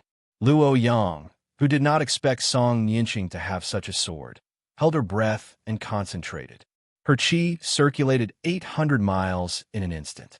The 3 mystical powers of the Vajra finger and the mysterious celestial phenomenon fused together. It was obvious that she wanted to prove that Song Yinxing's fatal sword could not seriously injure her. In fact, when the two were still several feet apart, Song Yinxing was already on the verge of death. But the sword qi was still growing and majestic even when he was on the verge of death. Luo Yang pushed out with both hands. Her sleeves were torn and her hair fluttered in the wind. As if she was wrestling with a dragon, her feet kept slipping back. At this critical moment, outside the city, a bolt of lightning exploded into the city. It was so fast that when the lightning entered the city, 2 riders of the sword pool were lifted off the ground and flew into the city. The lightning broke through the wall, but the 2 swordsmen and their horses crashed into the wall that was as tall as a person. With 2 bangs, they turned into 2 pools of blood. They did not have the strength to fight back and died on the spot. Luo Yang turned her head to look to the east with difficulty. There was a trace of unwillingness and anger in her eyes. The lightning, which was well versed in the resonance of heaven and earth, and was thus well hidden, arrived in the blink of an eye. Luo Yang did not expect that Song Yinqing would risk his life to use the sword Immortal Sword. She also did not expect that Lu Haoshi would point his spear at her from the beginning, instead of the guy who wanted to kill her in the Liang Imperial Court. Luo Yang gritted her teeth. The two blue and red fish tried their best to reveal a small part of their ethereal body, trying to block Lu Haoshi's timely sneak attack.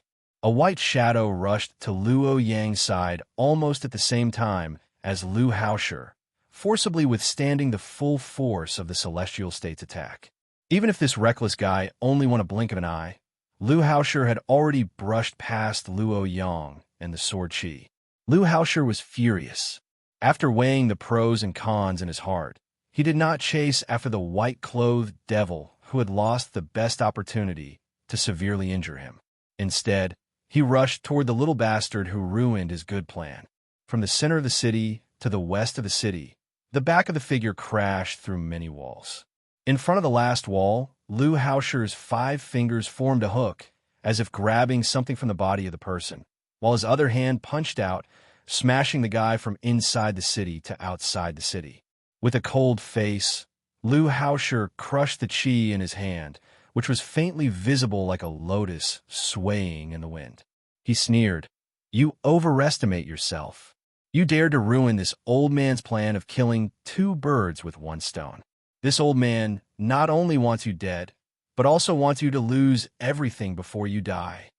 The ear-piercing scream of a woman came from inside the city. It was so sad that it made Lu Haoshi's heart palpitate for no reason.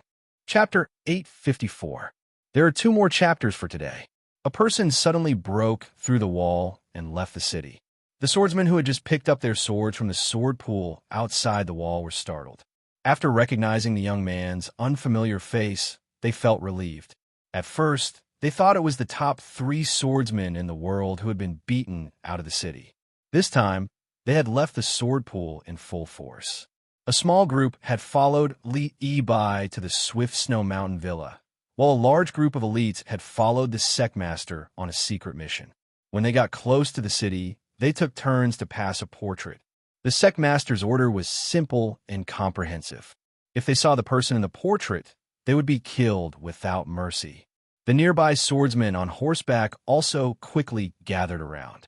As the sword sect's unique sword-flicking mystic skills sounded, more and more swordsmen rushed over. The person in the portrait seemed to be seriously injured.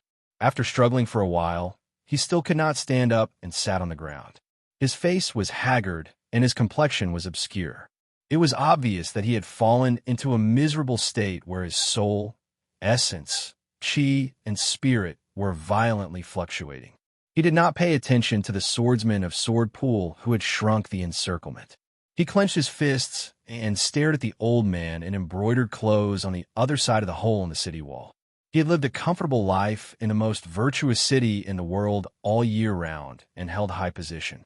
The old man's aura was strong.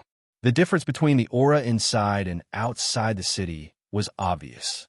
In the dim light, Master Lu Hao, who was not inferior to the young man in the north, slowly walked out, making the people of Sword Pool feel suffocated.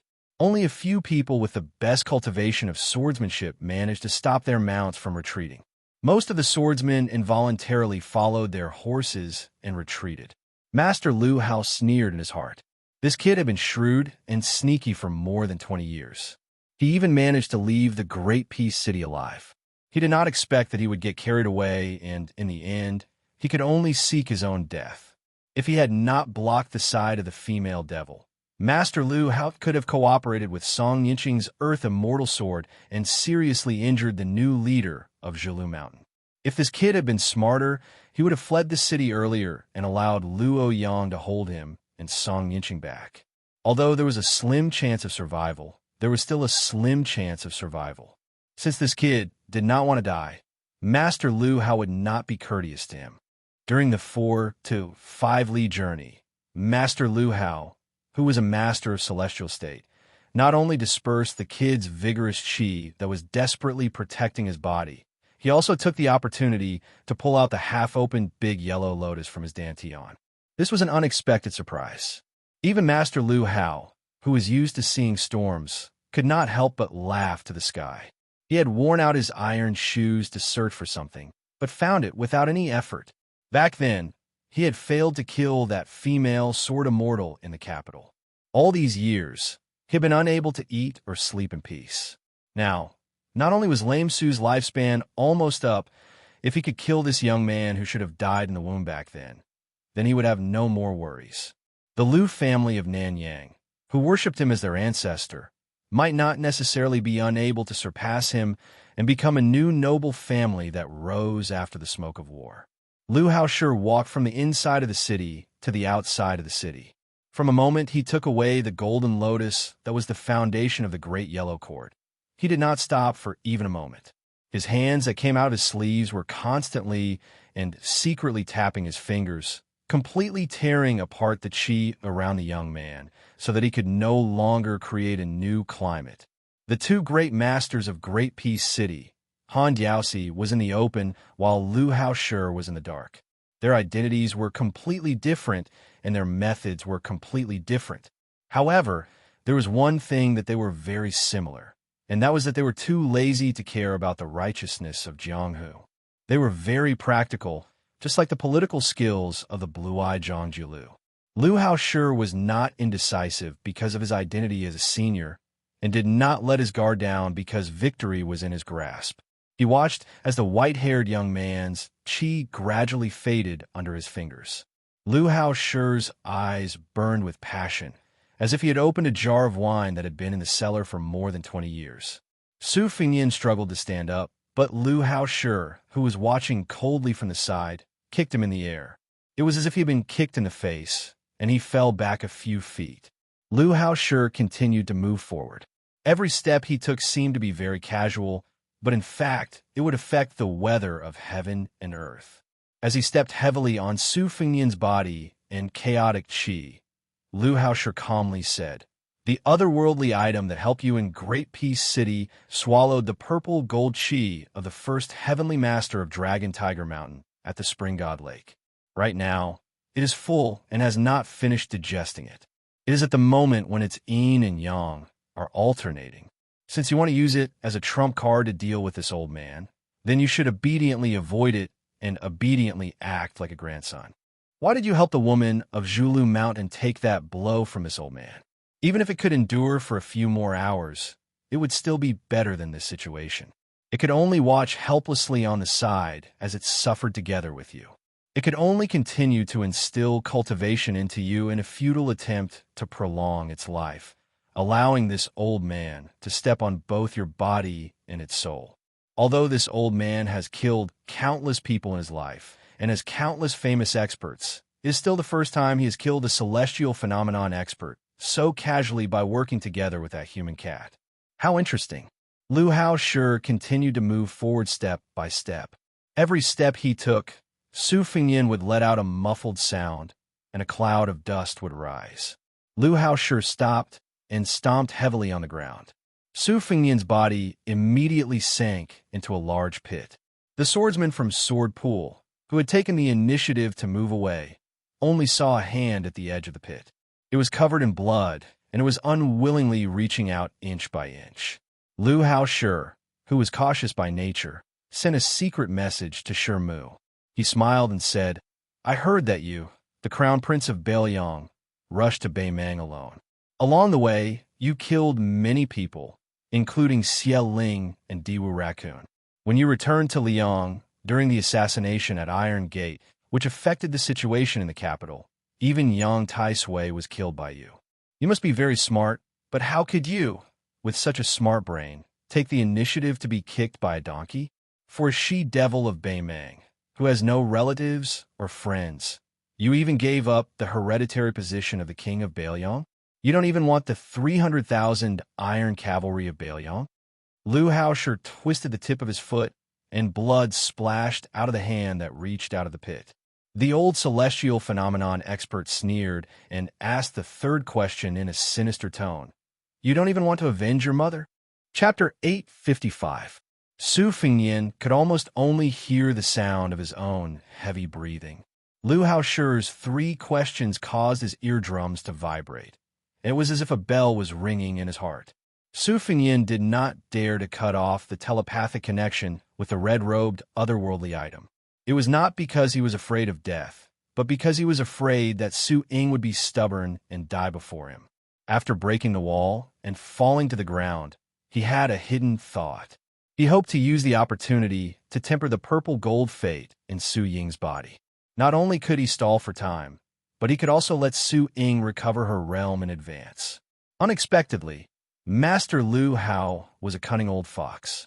Every step he took was full of mysteries. He only hurt Su Ying's skin, but not her skin. He was indeed the old tortoise who had been hiding for the longest time in the celestial state. Su Fengyin turned over and lay flat in the pit. He forcibly cut off his connection with Su Ying's spirit and looked at the gray sky. His vision was blurry. Ever since he picked up the saber again, as long as he was determined to achieve something, he would advance step by step. He was afraid of death, so he did everything he could to cultivate the saber and nurture the sword.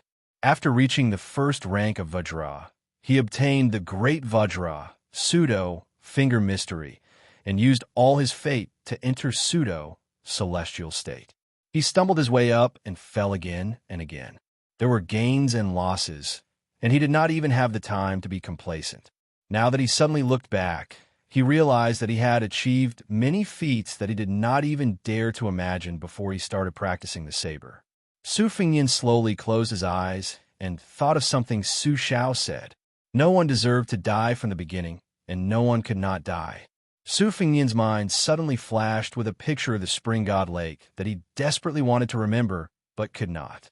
Su Fengyin, whose consciousness was blurred, was instantly immersed in it, as if he was in the picture. It was a boundless autumn with golden wheat as far as the eye could see, and a gentle breeze blew.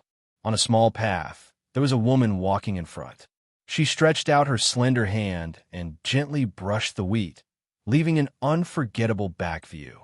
Su Fengyin's body somehow had a lofty feeling that the great Qin kingdom was destined to last forever. Su Fengyin looked down and held a heavy wheat in his hand. He suddenly raised his head, and the woman happened to turn her head. Just as he was about to see her face, the picture suddenly shattered, and everything disappeared with the wind. He reached out to grab her, but the harder he tried, the more he failed. He only heard two words with a strange accent, and yet contradictory, as if he had heard them thousands of times. Huang Longshi, who was clearly dead drunk, slowly opened his eyes. The candlelight burned and occasionally made a faint sound like soybeans cracking. His daughter had long disappeared. The old man sighed in his heart.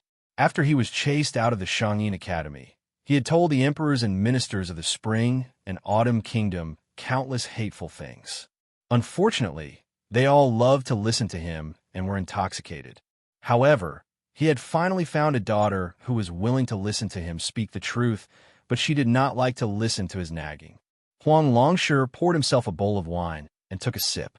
He picked up a very tasty braised carp with his chopsticks. Of all the flavors, spicy was the most important. If it was not spicy, it would be tasteless. This time, he acted as a matchmaker for Zhulu Mountain and West Chu. He acted as the middleman.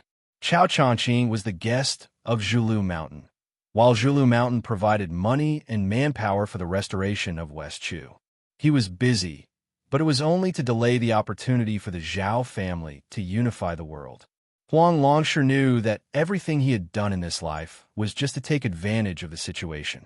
Huang Jintu, Wang Mingyin, Xinyuan Dandan, Li Chungang, Yang Tai Sui, Han Shengxian, Song Yinqing, including Lu Haoshi, Zhao Huangchao, Gu Jiantang, and so on, who most likely would not have a good ending. Counting with one's fingers, the older generation of Liang Jianghu seemed to have all died in one night. After the peace of the Central Plains, Huang Longshi transferred the fate of the world to Jianghu. The boiling water seemed lively, but it was nothing more than pulling up seedlings to help them grow and draining the pond to catch fish. The imperial examinations flourished. The imperial court, which revered only Confucianism, became more and more disciplined. The Jianghu, which was struggling at death's door, became more and more silent. The common people were at peace. Huang Longshi grabbed the mink hat from his head and glanced at the sunflower on the table. He smiled bitterly and said, "Daughter, why are you joining in the fun? I was still thinking that there was someone left who could clean my grave for me in the future." A young girl ran out of Xianxia, her raven hair slanted. Outside the small city of Liang that was not even worth mentioning, Luo Yang got rid of Song Nianqing a little faster than Lu Haosher expected. This was usually negligible, but here it was enough to turn the world upside down. In the history of the world, there were only a few sword immortals who had become land immortals. Many sword immortals only had one sword or one move that reached the land immortal realm. Wei Chao, the sword immortal of the previous dynasty, was like this. Song Nianqing's sword was unstoppable.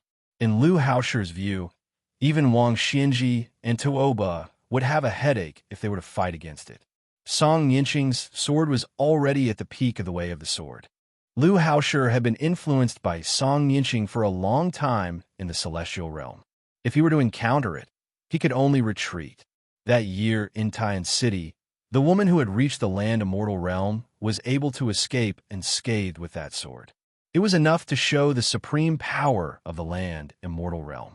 Song Nianqing's sword that broke through two realms without any warning was undoubtedly a great harvest for Lu Haosher. It also made Su Fengyan and the woman in white suffer. In Lu Haosher's original plan, since he had sensed the existence of Luo Yang, he could only take advantage of the situation. After entering the city, no matter if he killed or seriously injured Su Fengyan, he could only retreat after one attack. Lu Haosher admitted that he had no chance of winning against Luo Yang, who could combine the heaven and earth into a single line of sword. It was the same when he met her before. However, after she took Song Nianqing's sword without hesitation, Lu Haosher did not think that there was such a big disparity between victory and defeat. The woman in white gave up the power of the sword that combined the heaven and earth and rushed to Su Fengyan's side. Her eyes were unreadable. Lu Haosher, who was secretly drawing with his fingers, sneered, "Demon Luo Yang, who ranked fourth in the world, is actually so reckless." Luo Yang, who had her back to Lu Haosher, did not say anything. On the wall, a bright vermilion robe finally appeared. The otherworldly item held its head with its 5 arms and grabbed both sides of its face. Its sharp nails drew blood, and it was in so much pain that it could not make a sound. In the city, Song Nianqing, whose body was badly mutilated, staggered and sat on the ground. He reached out his trembling hands and struggled to take off his severely damaged cloth shoes. He gently held them in his arms and died in Jianghu. The black carp that Luo Yang relied on for survival had already dissipated in the sword energy in the city. Another red carp with long whiskers, which was also taken from Emperor Qin's mausoleum, appeared out of thin air. Luo Yang broke all of the dragon whiskers, and the dragon whiskers quickly merged into the blood vessels in her palm. Lu Haosher suddenly shook his sleeves. Luo Yang in white seemed to be hit hard in the back. After shaking violently, she did not fall. She leisurely exhaled a mouthful of golden mist and said softly, "I won't wait anymore. What you gave me 800 years ago, I will return it to you today. From now on, there will be no Qin empresses or Luo Yang in this world. What will happen to you and her in the future?" Luo Yang bit her thin lips and stopped talking. She let Lu Haosher's qi hit her back again and again. She exhaled the rich cultivation that she had accumulated for hundreds of years, which turned into a cloud of golden mist and filled Su Fengyan's body. Lu Haosher's face changed dramatically. Without hesitation, he began to retreat. Su Fengyan slowly stood up. His eyes were golden, and he stretched his body as if he was showing off to the world. Then, he quietly looked at the woman in white in front of him and said in a mellow voice, "Luo Yang." The woman's figure gradually swayed and began to dissipate in the wind. Tears streamed down her face, but she bent down with a smile and pulled back her sleeves. It was just like the first time they met 800 years ago, when he had yet to proclaim himself emperor, when she was in the fields and had yet to enter the palace. Using a delicate voice that the devil Luo Yang would never utter, she softly called out, "Your Majesty." Chapter 856. In Xianxia City, there was a graceful woman wrapped in silver like a fur coat. It was hard to imagine that 20 years ago, it was a ghost city filled with a gloomy aura. She looked like a widow from a poor family who married into a rich family and suddenly changed her appearance. There was no trace of poverty, only the splendor of jewelry. A carriage slowly moved through a quiet and deep narrow alley. The horse's hooves clattered against the limestone floor, creating a series of crisp sounds. The coachman was a beautiful woman. She was called Apricot Flower in the Prince of Jing'an's estate. Everyone knew that she was young Master Lu's personal maidservant. As that blind young Master Lu's position in Xiangfan became more and more stable, her status also rose along with it. Even the head steward of the Prince of Jing'an's estate had to squeeze out a smile when he saw her. He was afraid that she might blow a pillow wind at young Master Lu's side. As for whether she really had intimate relations with young Master Lu, only the heavens knew. Who in the Prince of Jing'an's estate didn't know that young Master Lu was the *1 favorite of the young vassal king? Xinghua, a man of sacrifice whose real name was Lu Lingbao, carefully pulled up the curtain. Lu Su walked out of the carriage and pushed the door to the private courtyard. Xinghua could only wait outside the courtyard and did not dare to look at the courtyard door. There were 2 small courtyards. Originally, there were 2 begonia plants in the courtyard. However, begonia plants could not withstand the sunlight. The courtyard was dark and did not absorb the sunlight. One of them had already died. Lu Su went straight to the main room. Before he went up the stairs, he stopped. A woman who was guarding the door was frowning. When she saw Lu Su, she was first surprised and then happy. She quickly walked down the stairs and kept a good distance from him. She said respectfully and softly, "Greetings, young Master Su." Lu Suan smiled lightly and bowed his head slightly. He did not lack etiquette. Although he disliked this woman of unknown origin and never hid it in front of the young lord, he would not make an enemy out of her if he had to deal with her. There was a sound of porcelain smashing on the ground. Lu Su looked up at the main room and frowned. Since Jinwu the Great stepped on the boat at the spring lake, the king of Jing, and returned to Xiangfan City in a daze. He had not shown up for many days. Many important political affairs that needed to be annotated by the Lord were delayed. Although he was worthy of the title of the most intelligent person in the Jing palace, it had always been taboo for counselors to overstep their boundaries. The woman sighed and said, "Young Master Lu, please come in and persuade him. His Highness has only been drinking ever since he came back. He has eaten nothing." Lu Suan nodded and walked up the stairs. The woman followed him closely. She was dignified but charming. She looked like the princess who died with the king of Jing, and she gently pushed the door open for Lu Su. In the room, Zhao Sun's hair was disheveled. He was sitting in the corner with his back against the wall. Dozens of wine jugs were rolling around him. He smelled of wine and did not look like a lord at all. When he saw Lu Su, he felt guilty at first and then became angry. He picked up the wine jug with trembling fingers. The jug was empty. The young lord, who was almost as famous as his father in Xiangfan City, waited for a long time, but did not get a drop of wine. He threw the wine jug and smashed the only remaining porcelain bottle on the shelf. Lu Suan was blind, but not blind. He was not surprised by Zhao Sun's depression. His Royal Highness had not experienced many twists and turns in his life. After he became the new king of Jing, his life was smooth. However, when he was on his way to the top, his dignity was trampled on by the enemy he hated the most. Lu Su did not comfort him. Instead, he turned around and took a new wine jug from the woman. He sat opposite Zhao Sun and handed it to the young lord, who only dared to hide and drown his sorrows in wine. When he heard the woman's footsteps and the sound of the door closing, he said slowly, "Crown Prince Baoyang is really the reincarnation of Jinwu, Great Emperor. That is a good thing." Zhao Sun, whose eyes were cloudy, was stunned for a moment. Then he regained some clarity. He took the wine jug and stopped drinking. Instead, he stared at the true backbone of Xiangfan. Lu Su said calmly, "Back then, the theory of yin-yang and 5 elements was popular in the Xiangyan Academy. Huang Sanjia claimed that Liang, who had the fire element, was going to unify the world. The nemesis of fire was water. Bailiang ruled the northwest and had the Wudong Mountain, which worshipped Zhenwu, great emperor. It was said that 800 years ago, Zhenwu, great emperor, came to the world and became the emperor of the Qin dynasty. The Qin dynasty originated from the southern border of Bailiang. This was the reason why the imperial astronomer instigated the case of the white clothes in the capital.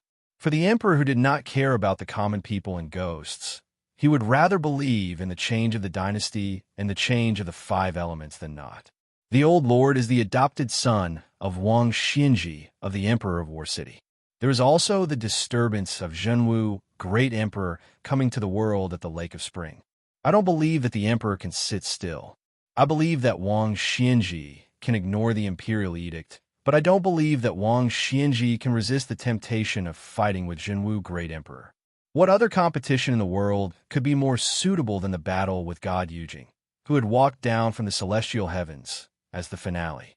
The imperial court can tolerate his royal highness who has already gained power, but it will never accept the king of Bailiang who has ambition and fate. Why don't you make a bet with me on whether Wang Xianxia will leave the city in the near future? Zhao Sun's eyes lit up. He did not care about the disrespect in Lu Su's words towards the royal family. He clapped his hands and laughed. That makes sense. I won't bet, I'll definitely lose. Chapter 857. Lu Suan stood up and patted the dust off. He said to himself, "A vassal king has been drinking for a few days. What a scandal. You're not afraid of being laughed at by Lu Su, but are you not afraid of being laughed at by women? I have only heard that men like to puff themselves up in front of the women they like, but I have never heard of a man pretending to be a coward in front of a woman." Zhao Sun smiled in relief, but he was still a bit embarrassed. Fortunately, the blind scholar could not see it. Zhao Sun put down the flagon and stood up abruptly. He straightened his messy clothes. Outside the house came a man's deep voice and suppressed coughing. Zhao Sun hurriedly opened the door. He did not even look at the face of the prince's mansion's men of sacrifice. He directly took a section of the secret letter that was secretly delivered to Jing in palace by a carrier pigeon. After opening it, his face turned red and his handsome face was so excited that it was twisted. He read the few words of the secret letter several times before he clenched it tightly in his hand. He turned around and walked quickly to hug Lu Su. He laughed and said, "Mr. Lu really can predict the future. He is not inferior to Huang Sanjia. He is out of the city." The woman standing far away in the courtyard secretly looked over and happened to see the handsome face of the blind man who seemed to have everything under control. She did not know why, but her intuition told her that Mr. Lu, who was smiling peacefully, was not smiling. In the Shun family square, which stood aloof from worldly affairs, smoke rose in spirals from kitchen chimneys and the sound of chickens and dogs. A Confucian in a green robe with white hair on his temples walked in. He looked elegant and graceful. When he was young, he must have been a handsome man who could make many women fall in love at first sight. He stood quietly under a row of lush feng shui trees at the entrance of the village, as if he was looking for someone. Huang Longshi walked out of the house and looked at each other. Huang Longshi hesitated for a moment, but still walked toward the old man in green robe. They stood together at the entrance of the village. The curved river gurgled. The scholar in green robe chuckled and said, "A few years ago, I secretly looked through the Shun family's genealogy records. Your handwriting is still the same as when you were studying at the Shangyin Academy. This time, I guessed that you would most likely appear here, so I came to try my luck." The corners of Huang Longshi's mouth twitched. "How could I have disturbed you? The West Shu Empire is on the verge of being reinstated. There are so many things that you, Chao Changqing, have to personally attend to." "Oh, I know. So it's old monster Wang who has left Martial Emperor City and returned to the Jianghu. But since it was this old monster who was going to deal with that pitiful worm, even if you, Chao Zhangqing, were a saint, you still wouldn't be able to stop him. Unless Deng Tea returns from the Eastern Sea, and if he is willing to join hands with you to resist the enemy.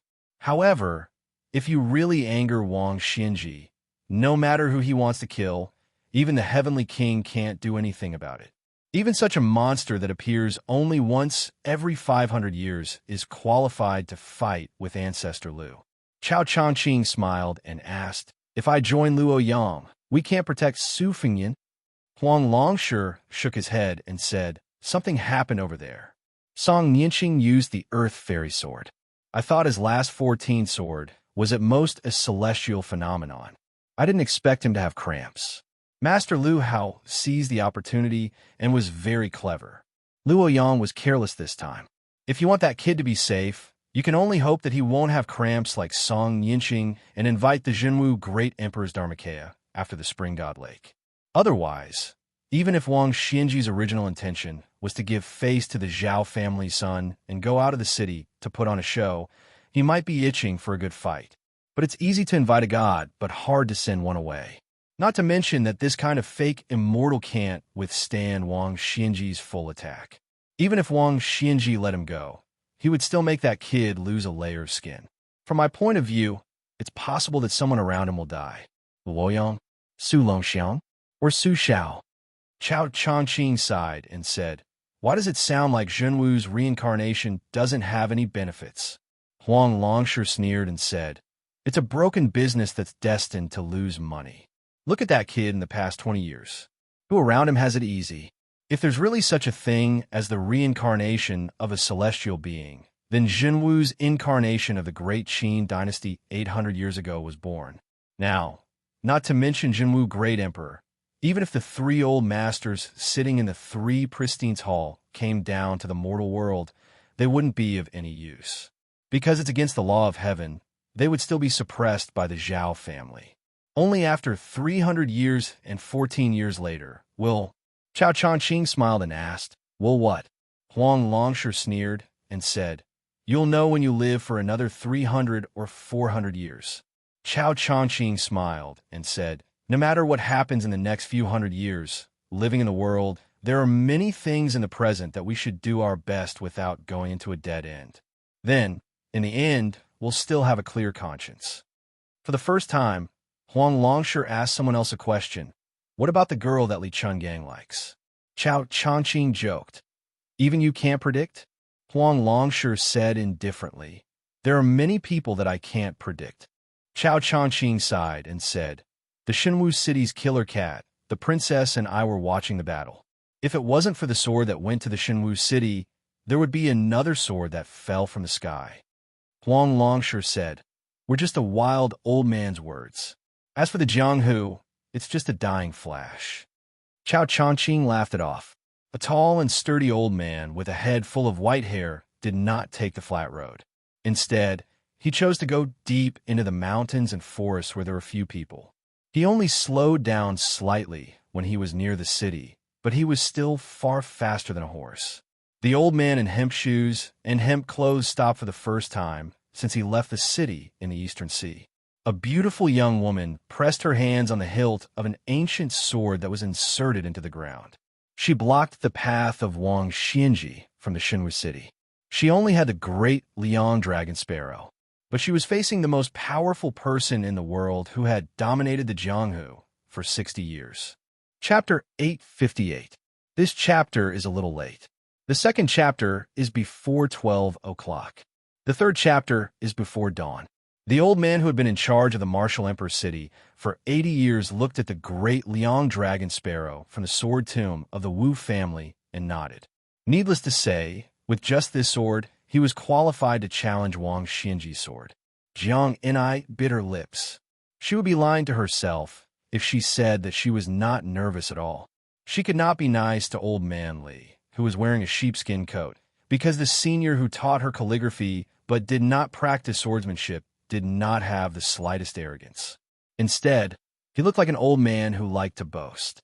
She was not afraid of Chao Zhangqing, because in her heart, Chao Guanzi had always been that uncle she had seen in the West Chu Imperial Palace waiting for the Imperial Order when she was young. He was kind and amiable. She did not think much of Chao Guanzi's so-called outstanding martial cultivation of the 8-dipper celestial phenomenon. But Wang Xianji was different. Even in the beautiful cage in the bitter cold Baiyang, she had heard of how the old man with the surname Wang suppressed all the heroes in the world. He claimed to be the second in the world, and no one dared to claim to be the first in the world to mock the whole Jianghu. He broke the wooden horse and ox, defeated Dong Tai, defeated Chao Chongqing, defeated Gu Jiantang. All the masters of Liang who were on the Wushu list had lost to this old man who never left the city. Old Man Wang became a whetstone for the whole martial arts. How sharp the others were, they had to go to East Sea and Martial Emperor City to be sharpened to convince the masses. Countless Jianghu talents dreamed of fighting with Old Man Wang. Even if they lost in one move, they would be proud of it. The scariest part was that in the 100 years that Wang Xianxia was in, the pugilistic world was filled with layers upon layers of mountains and giant peaks confronting each other. Various pugilistic world geniuses were born in large numbers and could be said to be endless. It was far from what the previous 100 years of pugilistic world could compare to. However, Wang Xianxia was still unshakable and left the world behind. It was widely acknowledged that only the demon-slaying platform from 60 years ago, Qi Xuanjun, could be compared to him. Unfortunately, after Qi Xuanjun, another immortal from Taoism, Hong Shixiang, had just entered the pugilistic world and left. Therefore, Wang Xianxia was still worthy of being called invincible in the world. Even Li Chungang, who had extremely high standards, admitted that even if he re-entered the realm of Sword Immortal, he would still be no match for the old monster Wang. Jiang and I hesitated and said, "Castellan Wang, Uncle Chao said that you were going to kill Su Fengyan." Wang Xianji's voice was loud and clear. He said calmly, "This old man had an oath with the late emperor of Liang. In this old man's lifetime, no matter if the king of Jing and Zhao Heng succeeded in seizing the throne or not, I have to ensure that this adopted son and his lineage will be rich and prosperous. Zhao Heng's death has a lot to do with Bailiang. However, this old man is not so despicable to get entangled with a junior. Otherwise, when the crown prince of Bailiang, Su Fengyan, carried a bowl and ascended the building, even if Dong Tai personally escorted him, it would not be so easy. This time, this old man left the city because he heard that Su Fengyan invited the Dharma image of the great emperor of Zhenwu at the Spring God Lake. Furthermore, a reclusive old celestial being from the Taoist sect came out of his body and brought a secret decree to Martial Emperor City. This old man has never had the chance to fight with Qi Xianzhu in his entire life. Coincidentally, he wanted to take this opportunity to witness the magnificence of a celestial being. Jiang and I wanted to say something, but stopped. Wang Xianxia smiled faintly and said with a pleasant expression, "This old man knows that your real name is Xianxia. You are the princess of the fallen West Chu. You carry the great fortune from the great Qin dynasty to the West Chu. Your body's foundation is also excellent. Li Chungang is guiding you in the way of the sword, and Chao Chongqing is sparing no effort to help you maintain your realm. That is why there is such a magnificent scene of a woman riding a flying sword today. To the Jianghu, it is not easy. This old man has been overseeing the Martial Emperor City for many years. Other than those who have no attachments and want to die, he has never destroyed a good talent in the Jianghu. The reason why Chao Chongqing dared to let you block the way alone is presumably because he is sure that this old man will not make things difficult for you. This old man might as well be frank. The reason why I, Wang Xianxia, am able to achieve what I have today is largely because Li Chungang did not hesitate to ruin his reputation and allowed me to break his sword, the wooden horse, and the ox. Furthermore, this old man entered the Jianghu because he was envious of Li Chunggang's famous sword. Xianxia, since you are his disciple, this old man will not take the initiative to harm your life and destroy your realm. You can rest assured about this. However, how can this old man not see that your realm is unstable? Before you truly enter the land immortal realm, every time you use the earth immortal sword, it is a desperate move that will reduce your lifespan. Therefore, this old man would like to advise you. Since you know that you can't stop me, don't easily fight because of your personal feelings. This old man has watched the Jianghu in the Eastern Sea for more than 80 years, but only one female sword immortal, Wuxia, appeared. I really don't want you to die halfway. Xianxia shook his head. Wang Xinji smiled. This old man has never forced people to do things against their will. The reason why he said so much is mostly because of your relationship with Li Chungang. If you retreat without using a sword, you will definitely not be satisfied. It will also be detrimental to your sword heart. Xianxia said seriously, I have 2 swords. Wang Xinji laughed heartily. There is actually someone in this world who dared to bargain with him. He said in a clear voice, 2 swords is fine. Let this old man see if the disciple of Li Chungang and Chao Zhangqing will disappoint with the addition of the great Liang Dragon Sparrow. Xianxia said methodically, This year Uncle Chao secretly took me to the Wu family's sword tomb and Dongyue sword pool. I climbed up the Wu family's sword mountain filled with famous swords and also saw the deep pool with hundreds of thousands of ancient swords. Wang Xinji was very experienced. After thinking for a while, he said, It is the superior sword way of seeing thousands of swords and then recognizing them. Chao Guanzi's spirit has always been rare. The sword way he taught you is naturally not ordinary. Xianxia shook his head and said, At first, Uncle Chao had this intention, but I accidentally affected the qi in 2 places. Then, I accidentally changed to a different sword way. But it is only a prototype now. Uncle Chao said that this move will become stronger when facing a strong opponent. If the opponent is not City Lord Wang, but an ordinary person, it will not be so powerful. Chapter 859. Wang Xinji smiled and said, Little girl, you don't have to explain to this old man so clearly. This old man can't wait for someone to seriously injure this old man. When Wang Xinji said this, there wasn't the slightest bit of pretentious arrogance, because this was the principle of heaven and earth. Jiang and I blushed slightly and nodded. Jiang and I slowly closed her eyes. Her hands that were pressing on the hilt of the great Liang Dragon Sparrow sword floated up a few inches, and the famous sword was unsheathed. Wang Xinji looked up at the sky, nodded, and praised, Interesting. Jiang and I, who had just raised her hands, suddenly pressed down, and the great Liang Dragon Sparrow returned to the scabbard. She lightly shouted, Place your piece. Place a piece on the chessboard? Where was the chessboard? What was the piece that was going to be placed on the chessboard? The majestic old man's expression remained calm, but a strange light flashed in his eyes. He had actually underestimated this girl. In his eyes, the first move of unsheathing the sword and returning it to the scabbard could be considered a small matter. But what happened next had some great significance. The clear sky was instantly cut into countless crisscrossing ravines. Sword chi. Thousands of sharp sword chi raged in the sky. 2 mighty waves of sword chi, one from the Wu family sword tomb, the other from the Dongyue sword pool, like a black and white double line, drawing a chessboard.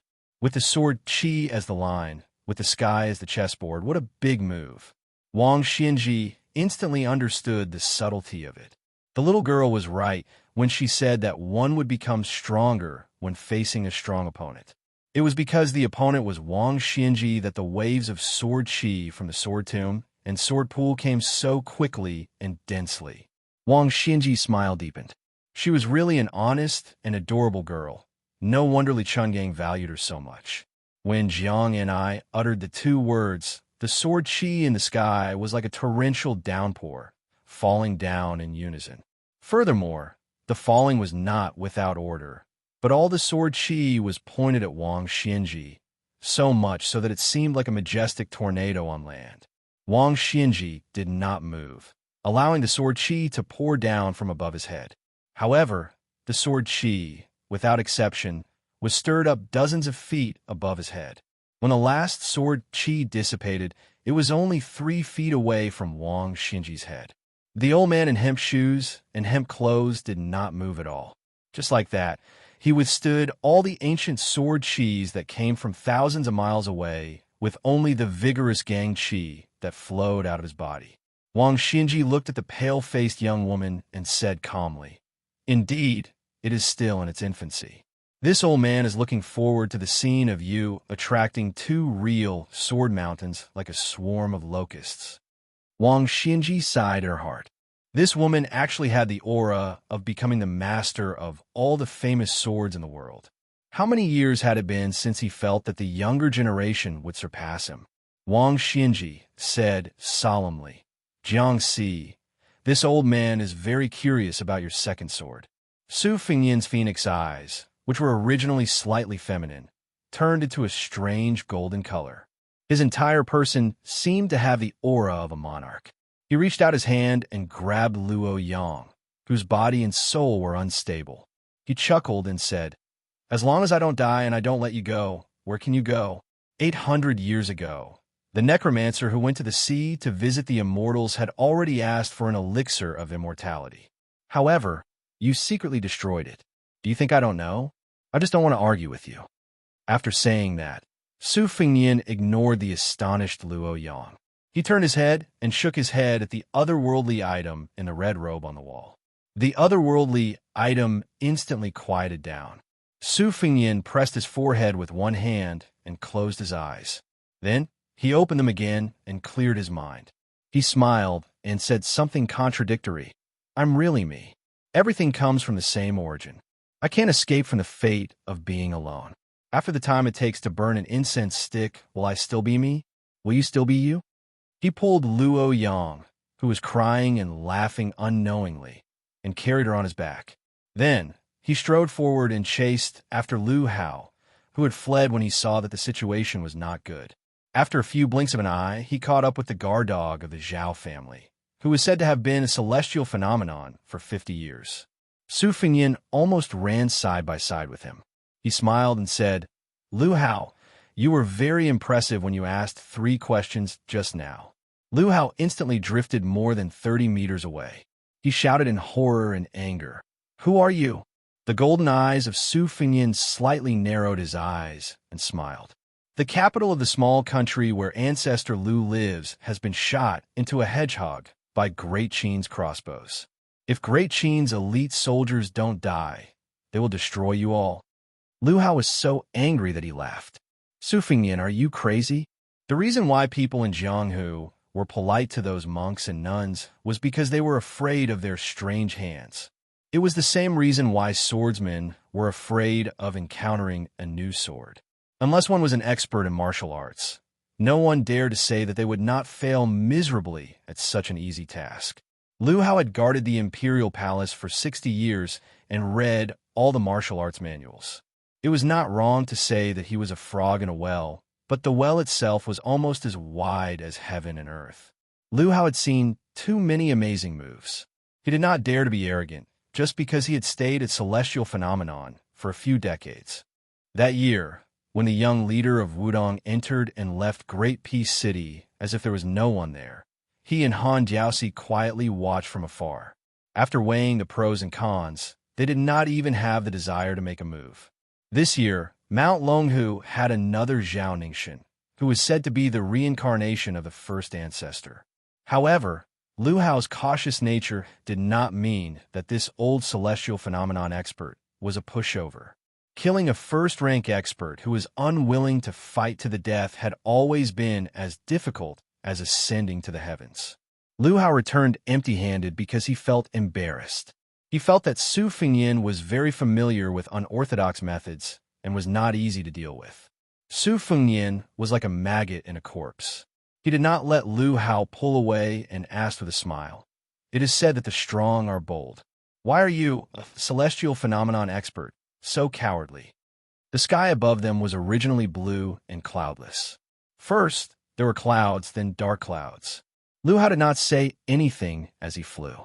Su Fengyan glanced at the sky and stopped. Lu Hao, who was like a stray dog, also stopped. His face was gloomy. "I heard that there is a sword formation called the Thunder Pool, but how can it compare to a real Thunder Pool? To deal with an otherworldly item like you, it is very effective." Chapter 860. There is one more chapter before dawn. There is no need to wait for more. I have a pot of wine made in Jianghu. I have a palm that can support the 5 mountains. I have a mouthful that can eat the spring and autumn. Hundreds of years ago, a Jianghu elder set the rule of the first rank 4 realms. He used these 3 sentences to praise the celestial phenomenon realm. He said that once a celestial phenomenon realm expert could resonate with the heavens and earth, they would be able to look down on the world with disdain. Lu Haoshi looked at the sky, and his smile deepened. In order to become famous in Jianghu, as long as one was a Jianghu disciple, they would have a few hidden skills. For example, Xianxia had brought 14 swords and 14 moves on this trip. Lu Haoshi was no exception.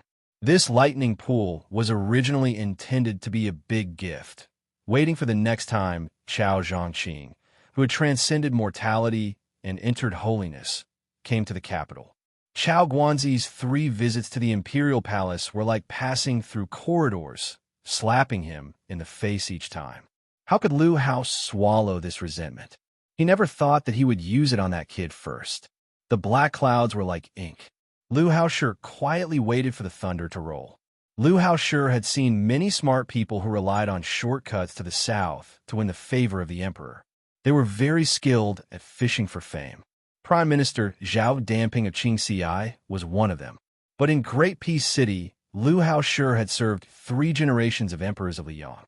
He had always been the mainstay of that capital. Even Zhao Damping could not share the incense and friendship that Lu Haoshi had accumulated for the Zhao family. Lu Haoshi was used to using his cultivation to crush his opponents. This time, he carried the imperial order to kill Su Fengyan. He and Song Nianqing only had the first move. If they did not succeed and Su Fengyan escaped, they still had a backup plan. Therefore, Lu Haoshi had no interest in fighting for his life. But even a clay Buddha had anger. Moreover, Lu Haoshi and Bailiang were in a situation where they would not rest until one of them was dead. This Su Fengyan exuded an evil aura from head to toe.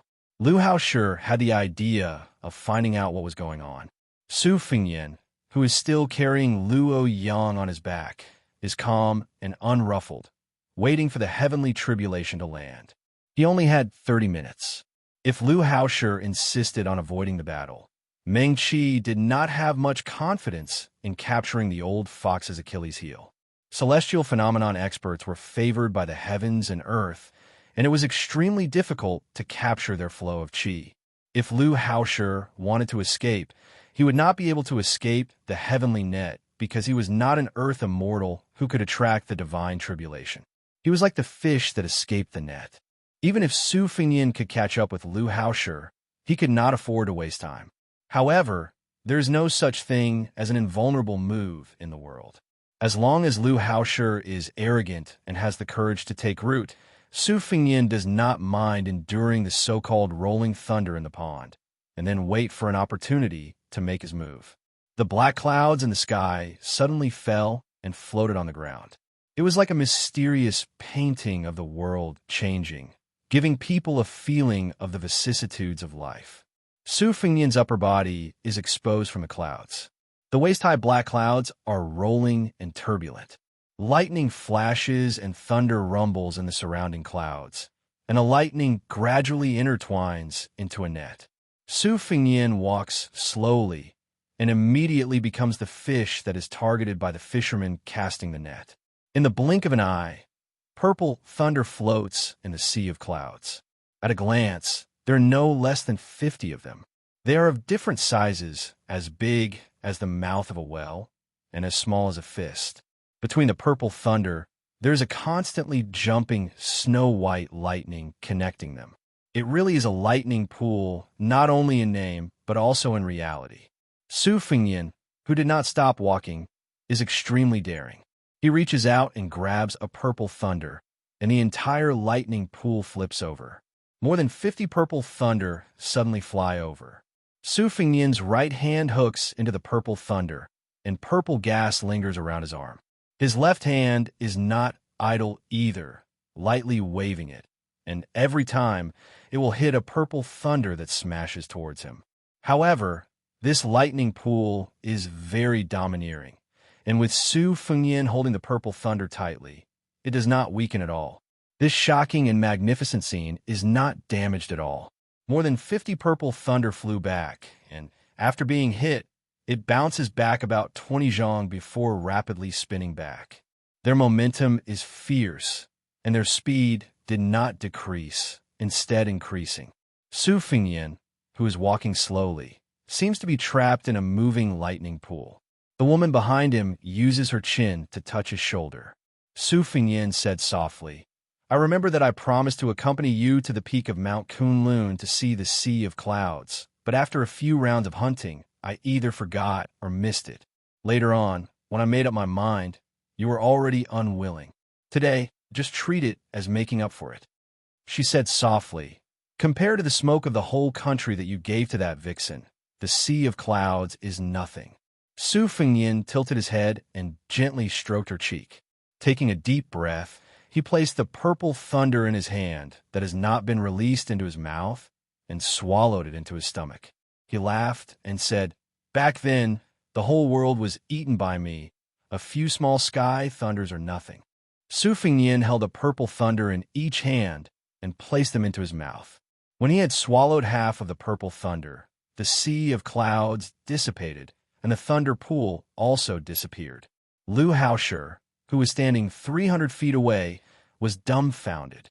He did not expect that this guy would use such a barbaric method to break the secret art of astronomical phenomena that he painstakingly created. 50 sky thunders that were painstakingly formed with the help of the heavens and earth. The Qi cultivators of Fu Long of the North Sect had poured in a lot of effort to create them, and the cultivation base of a few great grandmasters had been directly squeezed dry. How could Lu Haoshi not feel distressed when he lost half of his originally strong foundation? What was even more hateful was that evil horned centipede, whose cultivation base had inexplicably skyrocketed, even let out a comfortable burp. He gave Lu Haoshi a sarcastic smile and asked lazily, "Why aren't you running?" Lu Haoshi quickly and neatly began to retreat. "No wonder you haven't become an Earth immortal after 50 years. Su Fingyan narrowed his eyes and sneered, "If you didn't stop just now, I might not be able to do anything to you. But now it's too late." Su Fingyan stretched out a finger and cut a thin blood groove between his eyebrows. Lu Haoshi, who was fleeing in a hurry, suddenly felt as if his head had been split open. A shocking crack appeared from his forehead from top to bottom. His face was covered in blood, and he looked battered and exhausted. But this was not the most terrifying thing that made Lu Haoshi tremble with fear. As the blood continued to flow from his face, his celestial cultivation base was like a flood that broke through a dam. Lu Haoshi could clearly feel the depth of his cultivation base. It was originally like a lake that could only watch helplessly as the lake water dried up, completely unable to stop the lake's level from dropping. While Lu Haoshi was feeling bitter and hateful, he also found it inconceivable. The essence of the celestial cultivation base was to live freely with the heavens and earth. It was the precursor to becoming an earth immortal and transcending the mortal world. How could one be trapped by one's own cocoon? Could it be that this guy had achieved the same level as the heavens and earth? Could it be that he could forcibly absorb the fate of others and create his own world? If it was Hong Xixiang who had cut down the fate of the 6 nations, Lu Haoshi would still be somewhat skeptical. But even if the kid behind him had inherited Luo Yang's cultivation base, it was absolutely impossible for him to be so terrifying. Lu Haoshi was almost possessed by the devil.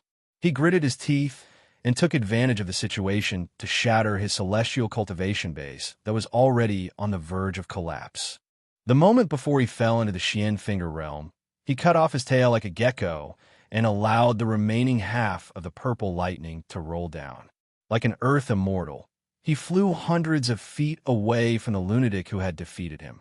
Su Fingyan stopped and sighed in his heart. If only Lu Haoshi had hesitated a little, and a little bit later, he was confident that he could have killed this old dog. He looked up at the sky and sneered. Liang Zhaoshi was indeed the current orthodox ruler. Even a lackey who guarded the Zhaoshi's courtyard had a considerable amount of fate. Su Fingyan turned around and looked at the dense sword energy 10 miles away. It was a grand formation. Su Fingyan silently put the purple lightning into his sleeve and melted it into his qi. Luo Yang struggled to land on the ground and said calmly, "You go." Su Fingyan held her hand and turned to look at her. She said sadly and resolutely, "You want the world. I only want you. I can't monopolize it. I'd rather not. It's been like this for 800 years, and it's still the same after 800 years. Su Fengyan suddenly laughed. Is Qin Empresses that great? Luo Yang looked shocked and took a step back. Su Fengyan smiled and said, I'm him, he's not me. Luo Yang's expression was complicated. Su Fengyan squatted down and gestured for her to get on his back. He said softly, Luo Yang, before returning to Baoyang. Let's go to Luo Yang's city and have a look. Luo Yang kicked his butt hard. Su Fengyan, who fell flat on his face, continued squatting and said softly, Back then, the great Qin iron cavalry couldn't flatten the desert called Beimang. In this life, we'll make up for it. Tuoba dared to bully my woman, Without waiting for Su Fengyan to finish, Luo Yang gently lay on his back. Su Fengyan stood up. I'll deal with you later. Luo Yang said, Beat Wang Xinji first. Chapter 861. It was a little late, but he didn't know her anything. East Sea, Martial Emperor City. There was a sword hovering outside the city. It had been there for a long time, so much so that the Jianghu people who were initially shocked by the sight of the 1,000 miles flying sword gradually lost their patience and interest. Some of the bored Jianghu people decided to find some entertainment by gambling on how long the sword would stay there. Those who bet early lost a lot of money. Some people in the city said that the flying sword was a challenge from the peach blossom sword god Dong Tai, and that he would soon ride a donkey into the city.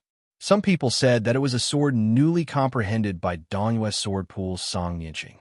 Some people swore that the old ancestor of the Wu clan's sword tomb was coming out of seclusion and was going to clear the name of the Wu clan's withered sword.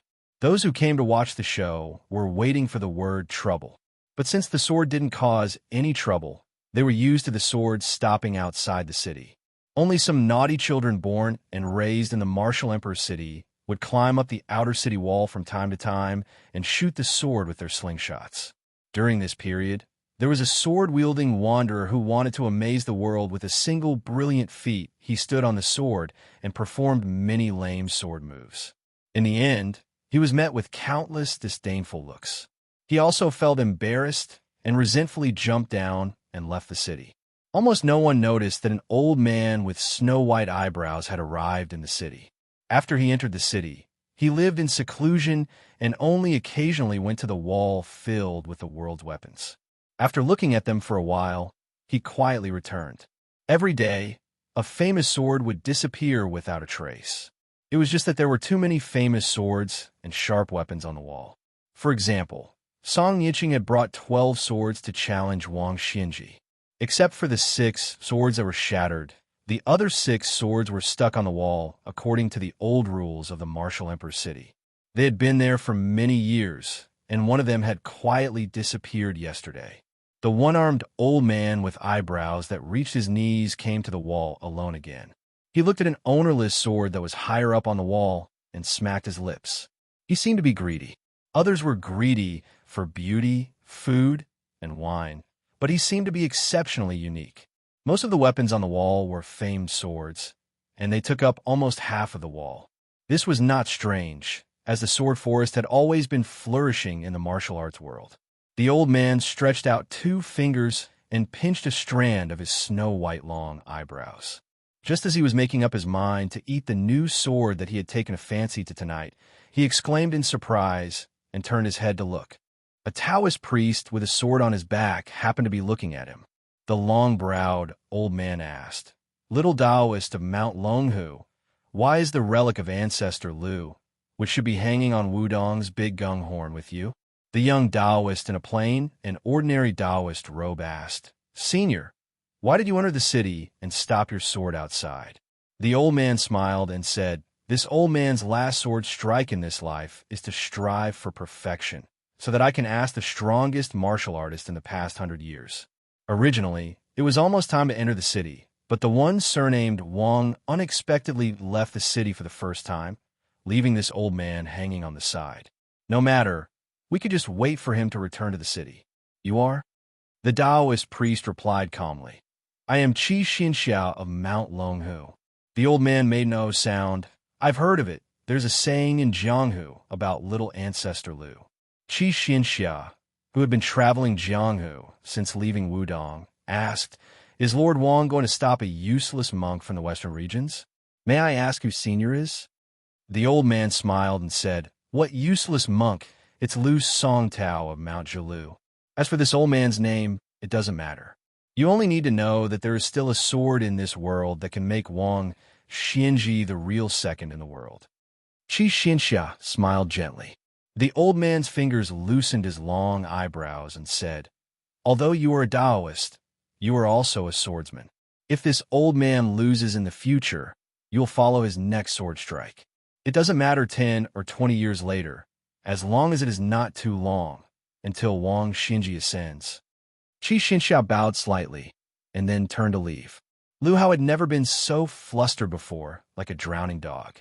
50 years of celestial phenomenon knowledge, in less than half an incense's time, disappeared like smoke. After confirming that the fellow wasn't chasing him, he still ran a dozen miles before stopping. He had never thought that there would be a day where he would be frightened by the mere twang of a bow. Advancing in the martial path was harder the further one went.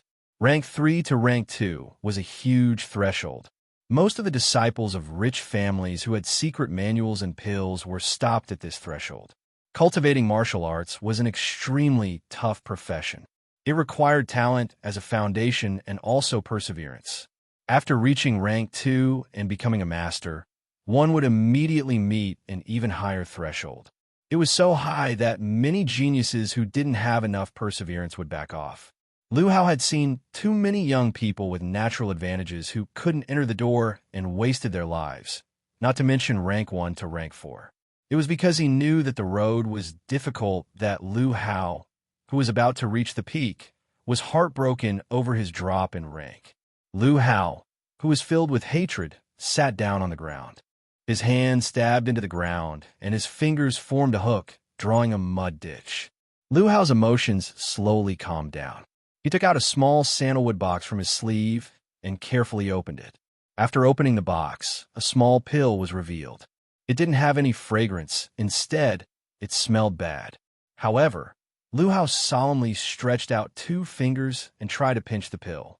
This inconspicuous bait was rumored to be half a celestial medicine recipe obtained by the Qin dynasty's emperor when he went out to sea to visit immortals.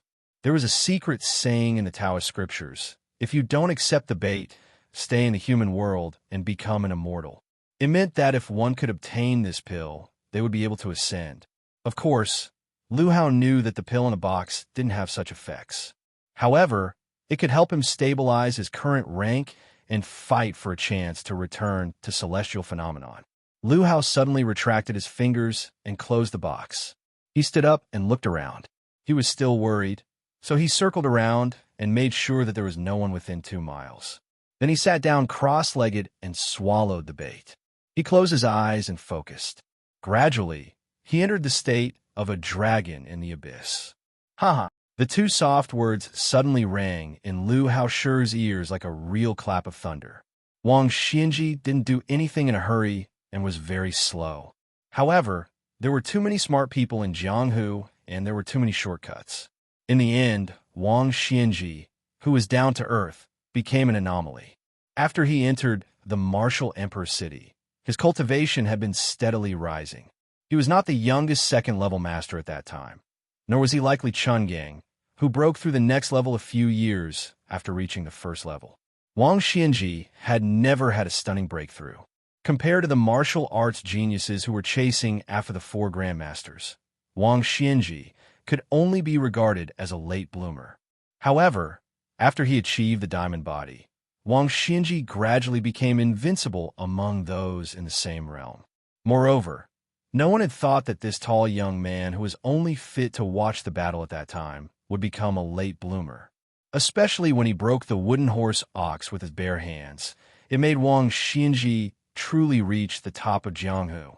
Since then, Wang Xinji had never tasted defeat until he was habitually called Old Monster Wang. This taciturn old man stood alone on the top of the martial emperor city tower, coldly overlooking Jianghu. Dong Tai, who rode a donkey and carried a peach branch, proudly climbed up the tower and went down after losing. Chao Changqing, who made the son of the Zhao family restless, also went down after losing. In the end, very few people wanted to defeat this old monster. They just wanted to climb up the tower quickly and be content. If they were lucky enough to meet this old man and ask for some martial arts experience, it would undoubtedly be a pleasant surprise. Wang Xianji didn't like this kind of Jianghu. The martial emperor's city lord, who was waiting for the little girl's second sword, raised his eyebrows, not knowing whether he was surprised or angry. Her sword strike caused a ripple to appear in Wang Xianji's tranquil state of mind. The sword opened the gate of heaven. The scene of the gate of heaven opening was splendid. A pillar of the gate of heaven fell to the ground. When the other pillar was erected, the gate of heaven was opened. Jiang Yan'ai, who was holding the sword with her hands folded, was pale. She pushed the great Liang dragon sparrow into the ground inch by inch. In order to stop Wang Xianji from moving forward, this woman actually opened the gate of heaven by force. Obviously, the gate of heaven was opened for Wang Xianji.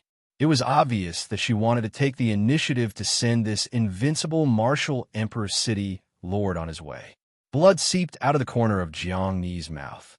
She continued to push the long sword into the ground, desperately trying to pull the other gate of heaven down. Only a few people in the world knew the truth. She was just a woman who was in so much pain when she moved books up the mountain that she thought she would die. She was just a timid woman who was afraid of hardship and did not dare to practice her sword. She was just a woman who was satisfied with earning some copper coins from reading books. She had never thought about riding a sword, reviving her country, or opening the gate of heaven with a sword. Such an unattainable thing. She never thought that she could do it. She just wanted to secretly stab him to death one day when he was not paying attention. Then her life would be over. Wang Xianji still did not stop her sword from opening the gate of heaven. Wang Xianji, don't want to go through the gate of heaven. So what if the gate of heaven is opened? At this moment, Wang Xianji suddenly slid back and made a defensive posture. A figure broke through the gate of heaven and punched towards Wang Xianji. Wang Xianji slid back a full 300 feet. The second gate of heaven was about to support the gate of heaven and earth when it disappeared. Jiang Yan'ai did not even have time to spit out a mouthful of blood. She looked at the figure in a daze. The figure flashed and pounced towards Wang Xianji. It was another simple punch. Although Wang Xianji did not fall, she was fiercely pushed back 700 feet. No one in the world could make Wang Xianji, who could kill immortals, retreat 10,000 feet. Chapter 862. A gentle breeze blew past. Dust drifted in the straight line where Wang Xianji had retreated. Some of the slightly taller mounds of earth were directly smashed apart by the old man's back. Fortunately, the two parties were fighting in the wilderness, so no outsiders saw this shocking scene. Wang Xianji shook his ankles and simply kicked off the pair of tattered hemp shoes.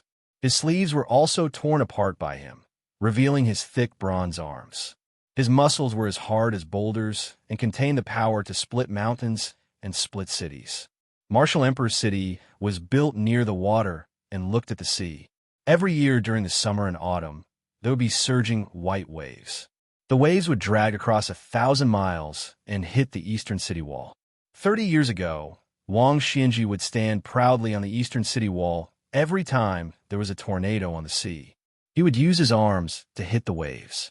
In the past 30 years, two people had replaced him to hit the waves, but their momentum was not as great as Wang Xianji's. Martial arts had always been despised by the people of the three sects, as they viewed it as an inferior technique that did not conform to the way of heaven. It was Wang Xianji who turned the tide with his own strength and changed the views of the people. Especially when Toba Bodhisattva and Xianyuan Pan achieved success and fame one after another, it made Wang Xianji, the pioneer of martial arts, like the sun in the sky, never to fall behind.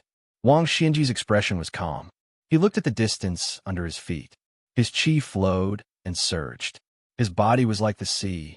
In terms of internal energy, among the top 10 in the Wushu ranking, Chao Changqing was even more outstanding than Deng Tai, who was ranked 3rd in the world. He was right behind Toba Bodhisattva, but he claimed that he could not compare to Wang Xianji. In terms of combat power, The green-shirt sword god 60 years ago and the old man in the sheepskin fur coat were on par. However, Wang Xinji was much stronger than him 60 years ago. This was also why in the Battle of the Eastern Sea, even when facing Li Chungang, who had returned to the peak of swordsmanship, Wang Xinji only used 90% of his strength. In the 500 years of Jianghu, there were only 6 or 7 people who were recognized as the world's number one. In the recent 100 years, Wang Xinji was finally the one who took the throne. This old man who claimed to be the world's number 2 was undoubtedly more ferocious and invincible than the demon of Zhulu Mountain, Lu Songtao, 100 years ago. Back then, Qi Xuanjin, who was 60 years old but had a youthful face, stood on the evil-slaying platform and looked down at the world. He guarded the door for the heavenly Tao, so no demons and monsters could cause trouble in the world. With the old and strong Wang Xinji as the stabilizing force in Jianghu, there was no martial artist who could stand out. Therefore, how could a new tree stand out in the Wulin world? 80 years had passed, and the 4 great grandmasters had become the top 10 martial arts appraisers that were held once every 10 years. The experts had changed again and again. No one knew what this old monster was thinking. Wang Xinji's lips curled into a hearty smile. It was finally here. The old man, who was more than 100 years old, bent his knees slightly, spread out his left hand, and slowly stretched it forward. His right shoulder was tilted low, and his right hand was clenched into a fist. That uninvited guest had given Wang Xinji a gift with 2 punches, and he had sent Wang Xinji a full 1,000 feet away. There is absolutely no reason for Wang Xinji not to return the favor. The old man in coarse hemp clothes made this simple and unremarkable gesture. There was no concept of wind and clouds in the world that resonated with it, nor was there any majestic scene of flying sand and rolling stones in the surroundings. Wang Xinji withdrew his gaze and gently exhaled. His eardrums vibrated violently. After the 2 punches, the person who had passed through the divine gate did not pursue an attack. He only paused slightly 7,000 feet away, waiting for Wang Xinji to stabilize his body before he began his 3rd attack. Step by step, he left a footprint, but he did not step on the ground. Instead, he walked in air like a string of water ripples made by a stone. He was several feet above the ground, forming circles of airflow ripples. Every step he took was like a great bell striking Wang Xinji's heart. Not only did Wang Xinji's eardrums vibrate more and more, even his temples began to sink and protrude. Wang Xinji still did not show any signs of punching. He waited until the person took the last leap, crossing 1,000 feet in one step, and stepped heavily on the ground. He had accumulated his strength to the extreme and punched. Wang Xinji's eardrums and temples suddenly stopped moving at the same time. Only then did he punch out. The 2 fists collided. There was a loud bang. Between the 2 fists, a lake surface spread out by the majestic Qi Ji appeared horizontally. This thin lake surface was ferocious and distorted, and the earth-shaking sound spread through the wilderness. A few winter sparrows circled low in the air and inadvertently hit this wall of qi.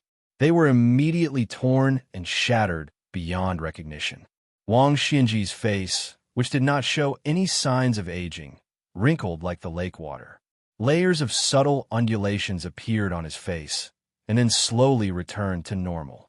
The arms of the 2 who had punched out swung back at the same time. Then, they changed hands and punched at the same time. It was almost another winter thunder that shook the plains. Wang Xinji smiled slightly and gently withdrew his hand. The person shook his arm and did not pester endlessly. Neither of them moved, but the distance between them was increasing. A trench was torn open in the ground, its width and length gradually rising. Wang Xinji slowly asked, "Should I call you the Prince of Baoyang or the Great Emperor Zhenwu?" A young man with a pair of sparkling golden eyes smiled and said, "Su Fengnian is fine." Wang Xinji looked at the strange eyes of the young man that were gradually dimming. His Qi Ji floated behind him like a long rainbow. The old man said with some regret, "So it's only for the time it takes to burn a stick of incense." I don't even know who set the rules. Boring. Su Fengyan mocked. If you want to be interesting, why don't you go to the heavens and find a deity to fight? Wang Xianji smiled and said, decaying grass becomes fireflies. Even if there really is a deity who ascends to the heavens, he may not be a good person. Su Fengyan asked, do you want to lose a fight in the human world so that you can willingly cross the heavenly gate? Wang Xianji shook his head and said clearly, born as a human, dead as a ghost, this is the most realistic truth. As for whether deities are deities or not, in this old man's eyes, they are nothing more than thieves who are greedy for life and afraid of death. Those who steal a hook will be punished. Those who steal a country will be marquis. Those who steal life will be deities. Therefore, this old man is only willing to believe half of the talk about ghosts and deities. Su Fengyan waved his hand and said, let's not talk about this nonsense. It's very easy for you to kill me now. What do you say? Wang Xianji smiled and asked, do you have a chance to recover your previous state? Su Fengyan said helplessly, it's difficult. Wang Xianji nodded and said, as long as there is, this old man will wait for you in the Eastern Sea next time. Su Fengyan saw that the old man was about to turn around and asked, you didn't fight with Sui Siegu? Wang Xianji still turned around and left. Su Fengyan swallowed a mouthful of blood and staggered back. At the heavenly gate, Jiang and I pulled out the great Liang dragonfinch with a hesitant expression.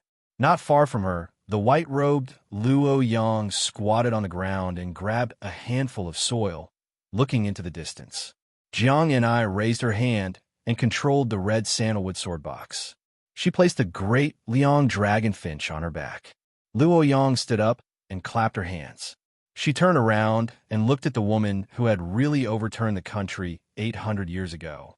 She sneered and said, you're still the same kind of skin that makes men feel pity for you.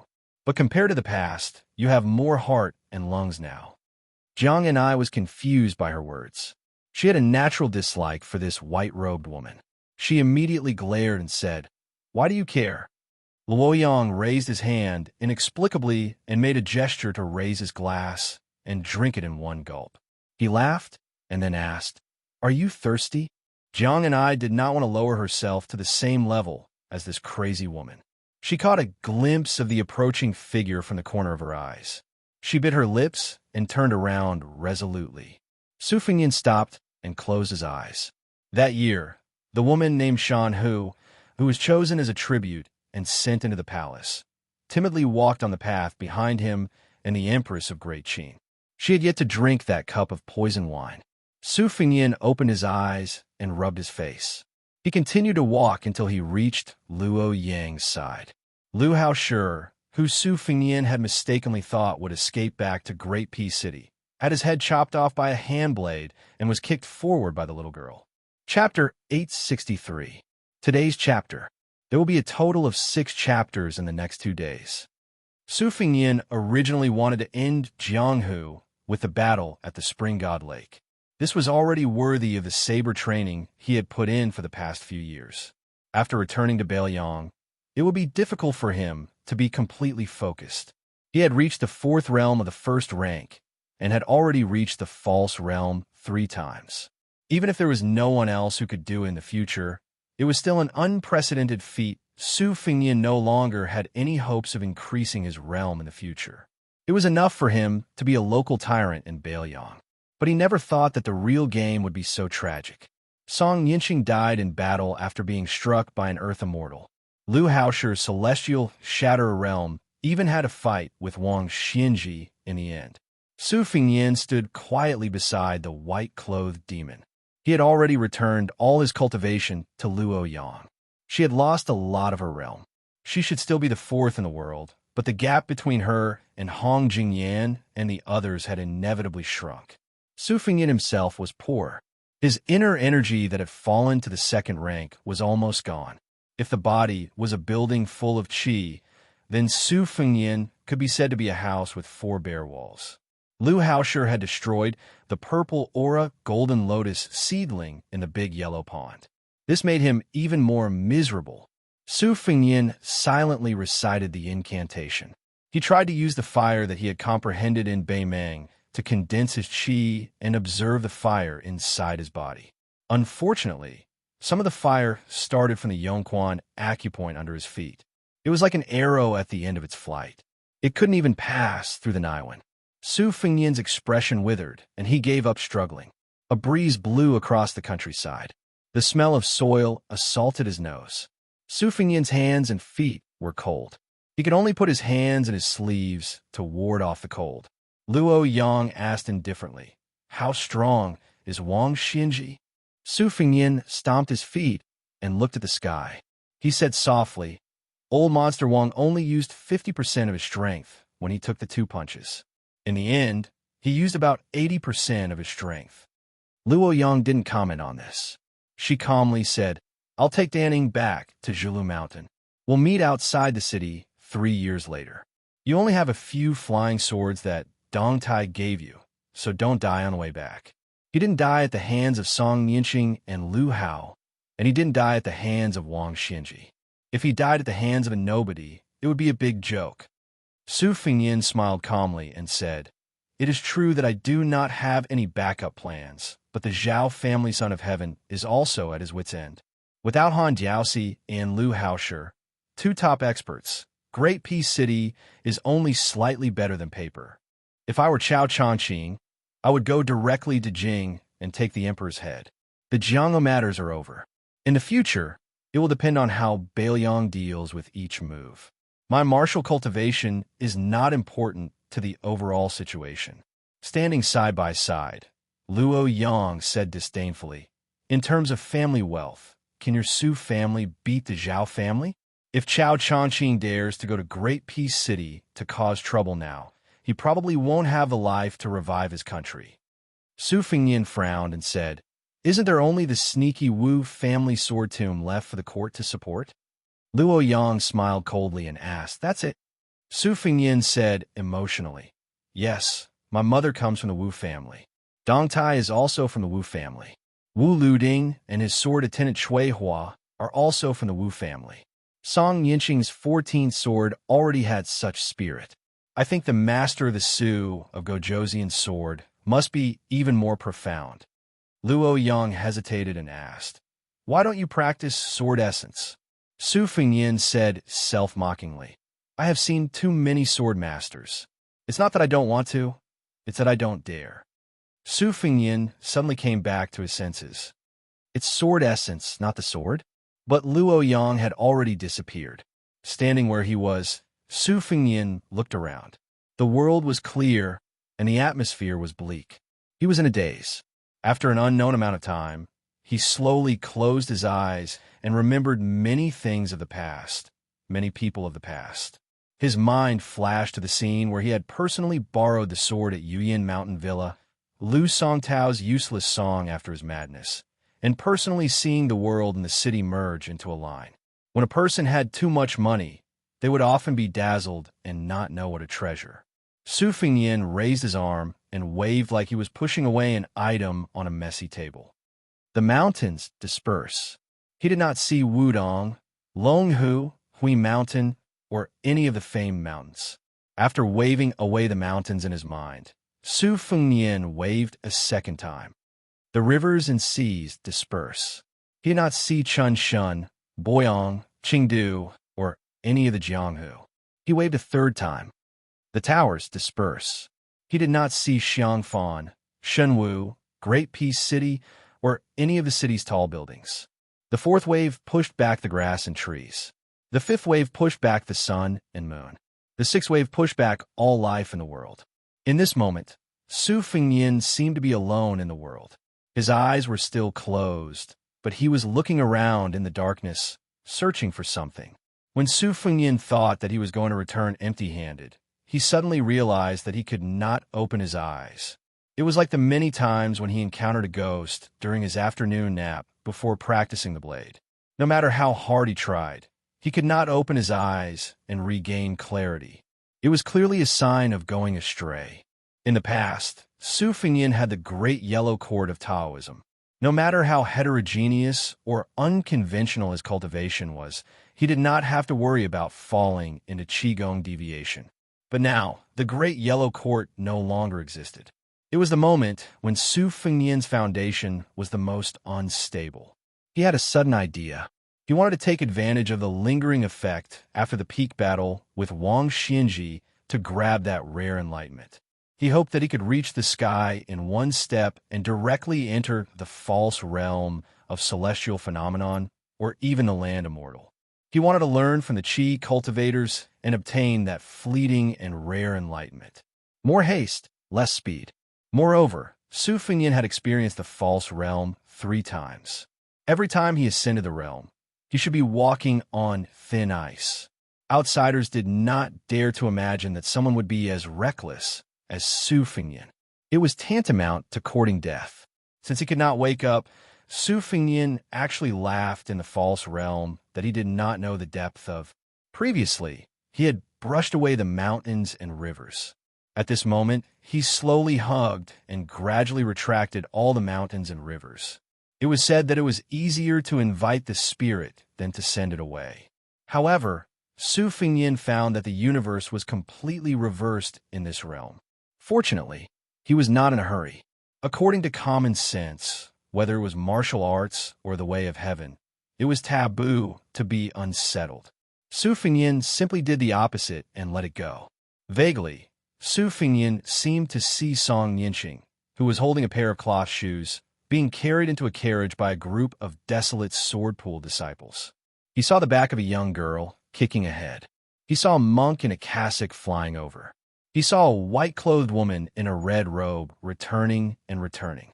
Then, Su Fengnian's vision was instantly cast thousands of miles away. He saw a young and elegant Taoist priest guarding a grave. He also saw the ebb and flow of the South Sea. A middle-aged swordsman cleaved the waves with his sword. He also saw a horse that was neither a horse nor a deer climbing up the mountain and arriving in front of the Taoist master's mansion. Finally, he saw a young child squatting by the river in a daze outside a small village with beautiful scenery. Suddenly, he was enlightened and his spiritual qi overflowed. When he returned to the village and saw the red paper cut on a window, the child felt an inexplicable joy. Su Fengnian finally opened his eyes and wiped his face. Unknowingly, his face was covered in tears. Chapter 864. I still owe 5 chapters. There was a rider riding towards the Quicksnow Mountain Villa. The horse's hooves were light and agile. The young rider wore a red fox fur hat with 2 strands of black and white hair hanging down from his temples. There was a short knife in a black sheath at his waist.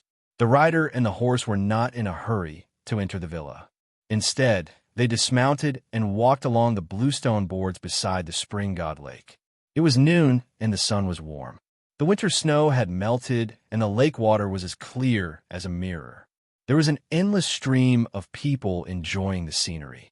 The changes in the Quicksnow Mountain Villa were too much for the eyes to take in. There was a series of rumors.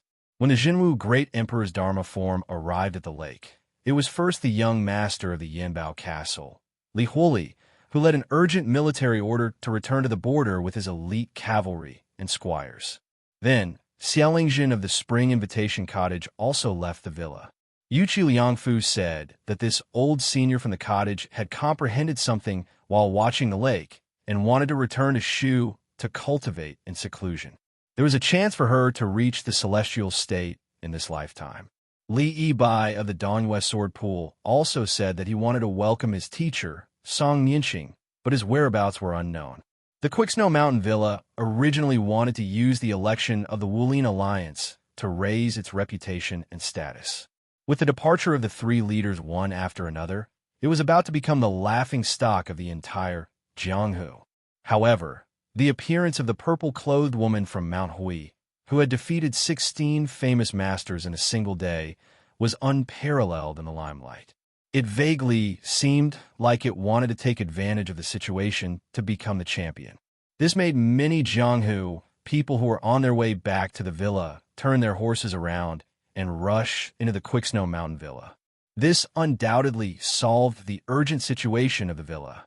If one didn't take a closer look, in this era where people relied on their clothes and Buddha relied on gold, A wandering swordsman with a saber on his horse was not eye-catching in the crowd.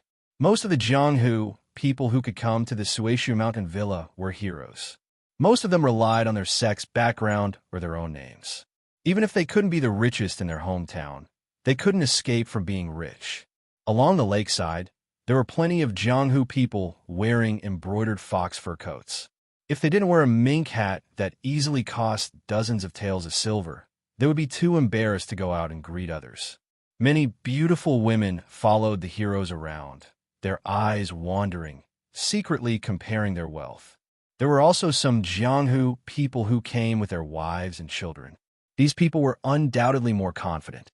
Most of them were the direct descendants of the first and second-class sects in Jianghu. Those mischievous children who didn't have the slightest bit of stage fright ignored their parents' warnings and played around, as if they were passing through flowers to attract butterflies. Perhaps these children themselves didn't even know that there was a saying in the imperial court about the children of officials and the children of generals. They were equivalent to the children of aristocratic families in Jianghu. In the future, they would inherit their father's legacy and roam Jianghu. Obviously, they would be more successful than other people. The bustling Bluestone Road was filled with polite greetings from people who had long heard of their names, as well as people who were familiar with each other. A few pairs of children who happened to be good friends with their fathers quickly became familiar with each other. They ran amok together, laughing and chatting happily. Occasionally, they bumped into Jianghu people who were usually violent and ruthless, but today, they didn't mind putting on a rough smile and even reached out to rub the children's heads in a friendly manner. The children cleverly ran past with their heads bowed. Behind them, the helpless faces of their fathers didn't forget to cup their fists and smile at the men. If both sides were indifferent, they would pass by with a smile. If they were more clever, they would stop and exchange names. If it was convenient, they wouldn't have to spend a single copper coin to form a dispensable relationship. The group of children were like a few merrily swimming fish between the gaps of the crowd, becoming more and more intense. They had some foundation in lightness skill, so when they were in the mood, they unconsciously used their family's lightness skill. Coincidentally, someone was leading a horse and standing by the lake, looking at the vast and misty spring god lake. When the leading child was about to hit the horse's belly, he grabbed the horse's back with both hands and deftly flipped over, continuing to run forward. It was quite a stunning sight. Behind him, a young girl with long hair followed suit and flipped over the horse's back. The last child didn't have the same foundation, but he didn't want to take a detour, so he couldn't leap over and hit the horse's belly, falling to the ground. It wasn't clear whether it was because of the pain or because he felt that he had lost face in front of his childhood sweetheart, but he sat on the ground and wailed loudly. The young man with the red fox fur hat on his head heard the noise and let go of the reins. He smiled and reached out to help the child up. The child raised his head and looked at the stranger. Perhaps he thought that the stranger's smile was mocking him, so he cried even more heartbreakingly. The young master probably had a bad horse and fur hat, so he didn't have the air of nobility. That was why he was smiling so warmly and apologetically. He didn't know what to do when faced with the rowdy children who were rolling all over the ground. The two older children who had already leaped over the horse also turned back, eyeing the young man covetously. The boy who had leaped onto the horse first had a face full of anger. At such a young age, he already had a heroic air that couldn't be underestimated. The girl with drooping hair was a beauty, so her temper was also much gentler. Seeing that the culprit didn't look like a bad person, she only glared at him. Naturally, she was naturally charming and went to help her companion, who was covered in dust and mud. Although the child who was being helped up was crying loudly, in fact, he had been keeping his eyes and ears open. When his brother and sister came to support him, and his parents also quickly walked over behind him, he suddenly became bold. He ran over to the guy who was leading the horse and, blocking the road, and fiercely kicked that person's calf. The young master dismissed it with a smile and lowered his head to pat the dust off. He didn't expect that the child was still angry and slapped the person in front of him on the head, knocking off the fox fur hat that was obviously not worth much. Only then did he grin proudly. After the hat fell off, the young man in his 20s with a saber revealed a head of hair that was similar to the hair on his temples. It was actually the gray color of old age, giving him a lifeless appearance. The young man shook his head and didn't argue with the naughty child. He took a few steps forward and bent down to pick up the fox fur hat that they depended on each other for survival. Unexpectedly, a soft whip, like a snake spitting out its tongue, hooked onto the fox fur hat that was indeed cheap and unsightly in quality. The whip lifted up and threw the hat high up. Then, this whip, which was praised in Jianghu as a tiger's tail, was like a snake coiling around. The head of the whip and the body of the whip collided with each other, creating a sound like firecrackers. After the vibration, the whip suddenly straightened and bounced onto the fur hat, forcing the hat to fall back to its owner, which happened to cover the young man's head. This scene really lived up to the old saying that a virtuous horse would be bullied by others. The young man must have been shocked by the child's elder's move. Amidst the cheers of the surrounding people who wished for the world to be in chaos, he quietly stood up and straightened the fox fur hat. He didn't even glance at the strong man who was shaking his hand with the whip. Chapter 865.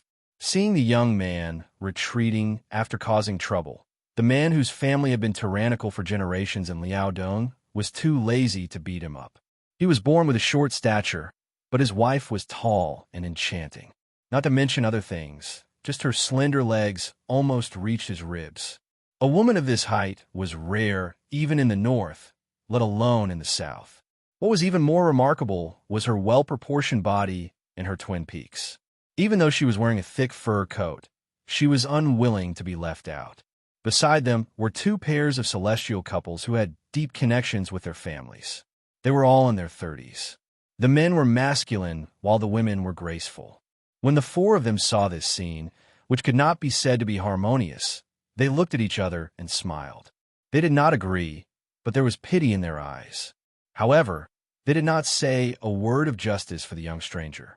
When roaming the Jianghu, one should help those close to him and not those who were reasonable. Almost no one noticed that the spineless young man quietly made an imperceptible gesture of waving his hand after leading the horse and before pressing down the fox fur hat.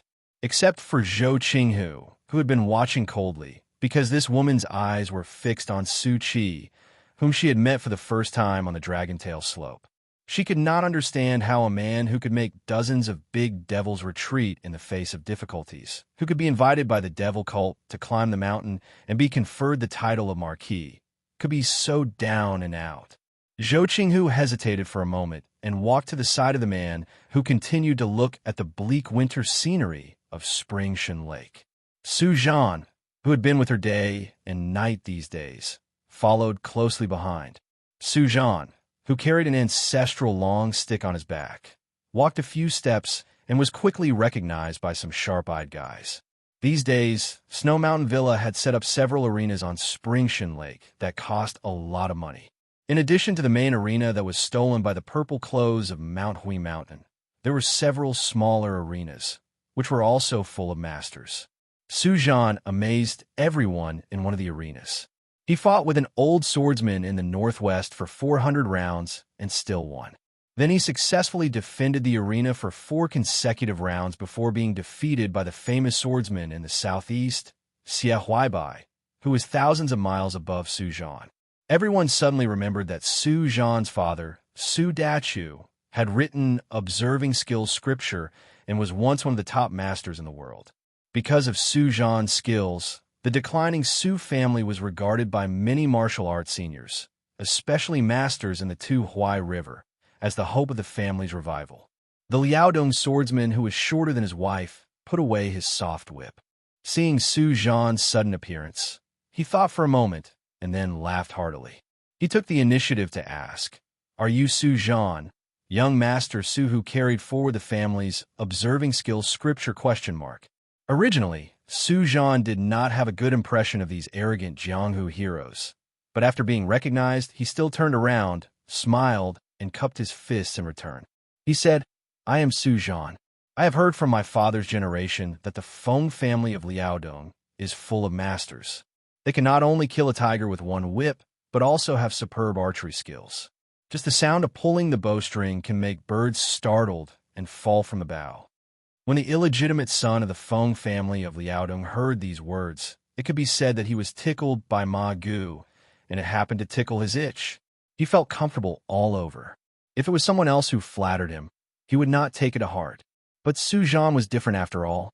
He had profound knowledge that was not inferior to the Feng family of Liaodong. Su Zhan himself was also good at martial arts. In the future, he might not be unable to become a first-class master. Feng Maolin, who was famous only in the Liao and Liao regions, had excellent whip skills and archery skills. If the Feng family had not been disliked by Zhao Sui, the king of Jiaodong, it would not have been difficult for Feng Maolin to get a real power with his family's ability. This time, in order to avoid trouble, Feng Maolin did not take the ox-horn bow with him to find an opportunity to show his talent in the south to the Quicksnow Mountain Villa. Feng Maolin, who had not mastered the essence of the Feng family's whip skills, knew his own weight. It was very difficult for him to win many battles in a row like Su Zhan. It was difficult for him to stand out in Jianghu, but it was difficult for the sons of aristocratic families like Feng Maolin.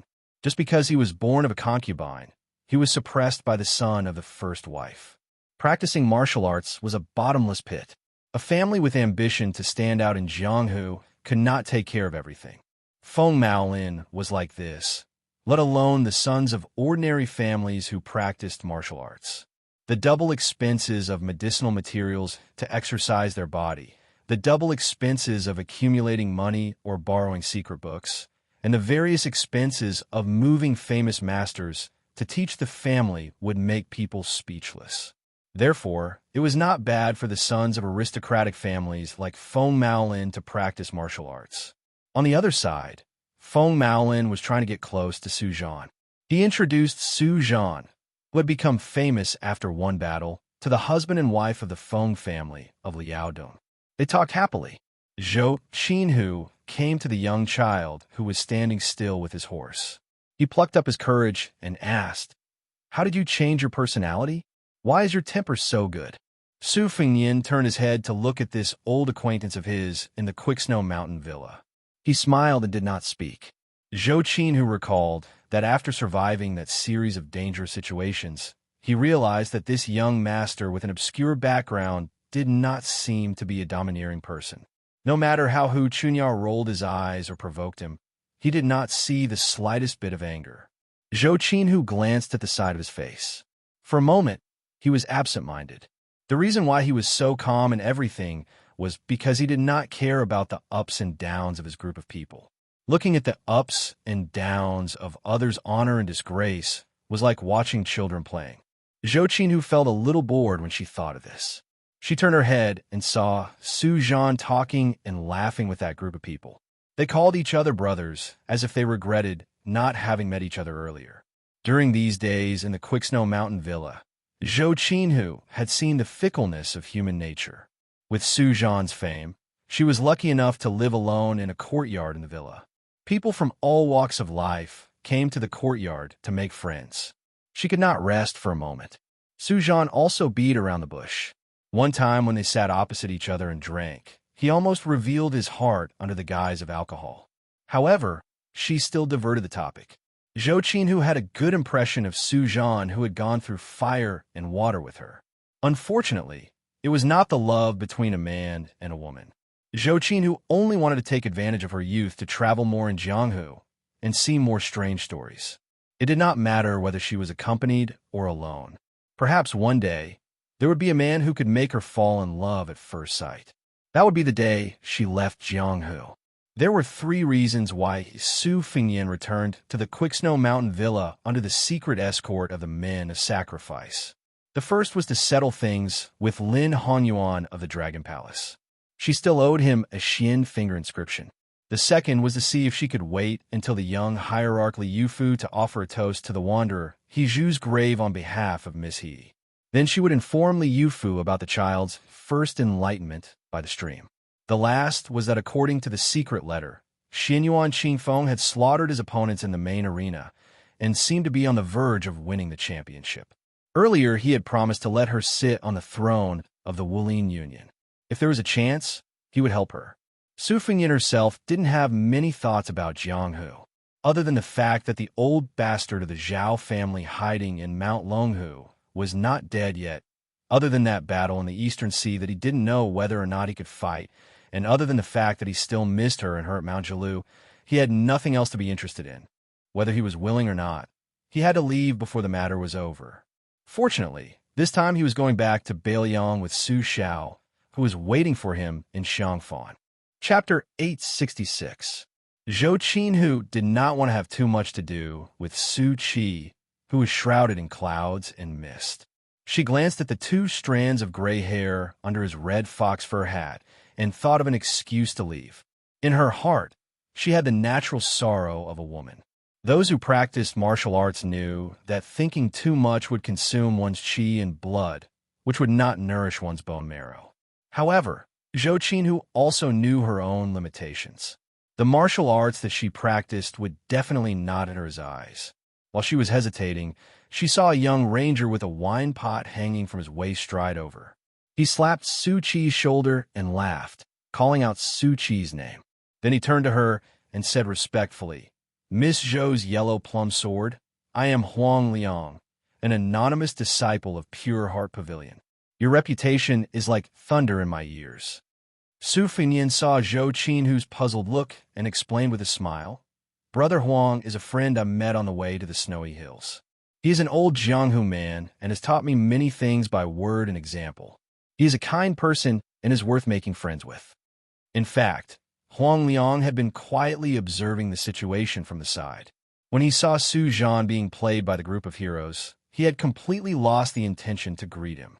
He was afraid that he would get into trouble, but he did not expect that Zhou Qinhu, who had recently risen to fame along with Su Zhan, would take the initiative to walk to the side of the horse by the lake. Hearing Su Zhan say that he was kind, Huang Liang accepted all of it without any guilt. After Zhou Qinhu heard Su Fengnian's words, she greeted this rogue Jianghu ranger out of courtesy. Su Fengnian picked up the reins and prepared to ride along the lake to find Lin Honyuan, who had once held an ivory tablet in his hand and pretended to be a ghost. In addition to the dispensable stone inscription finger, Su Fengnian also had a newly learned interesting secret that he wanted to test Lin Honyuan face to face.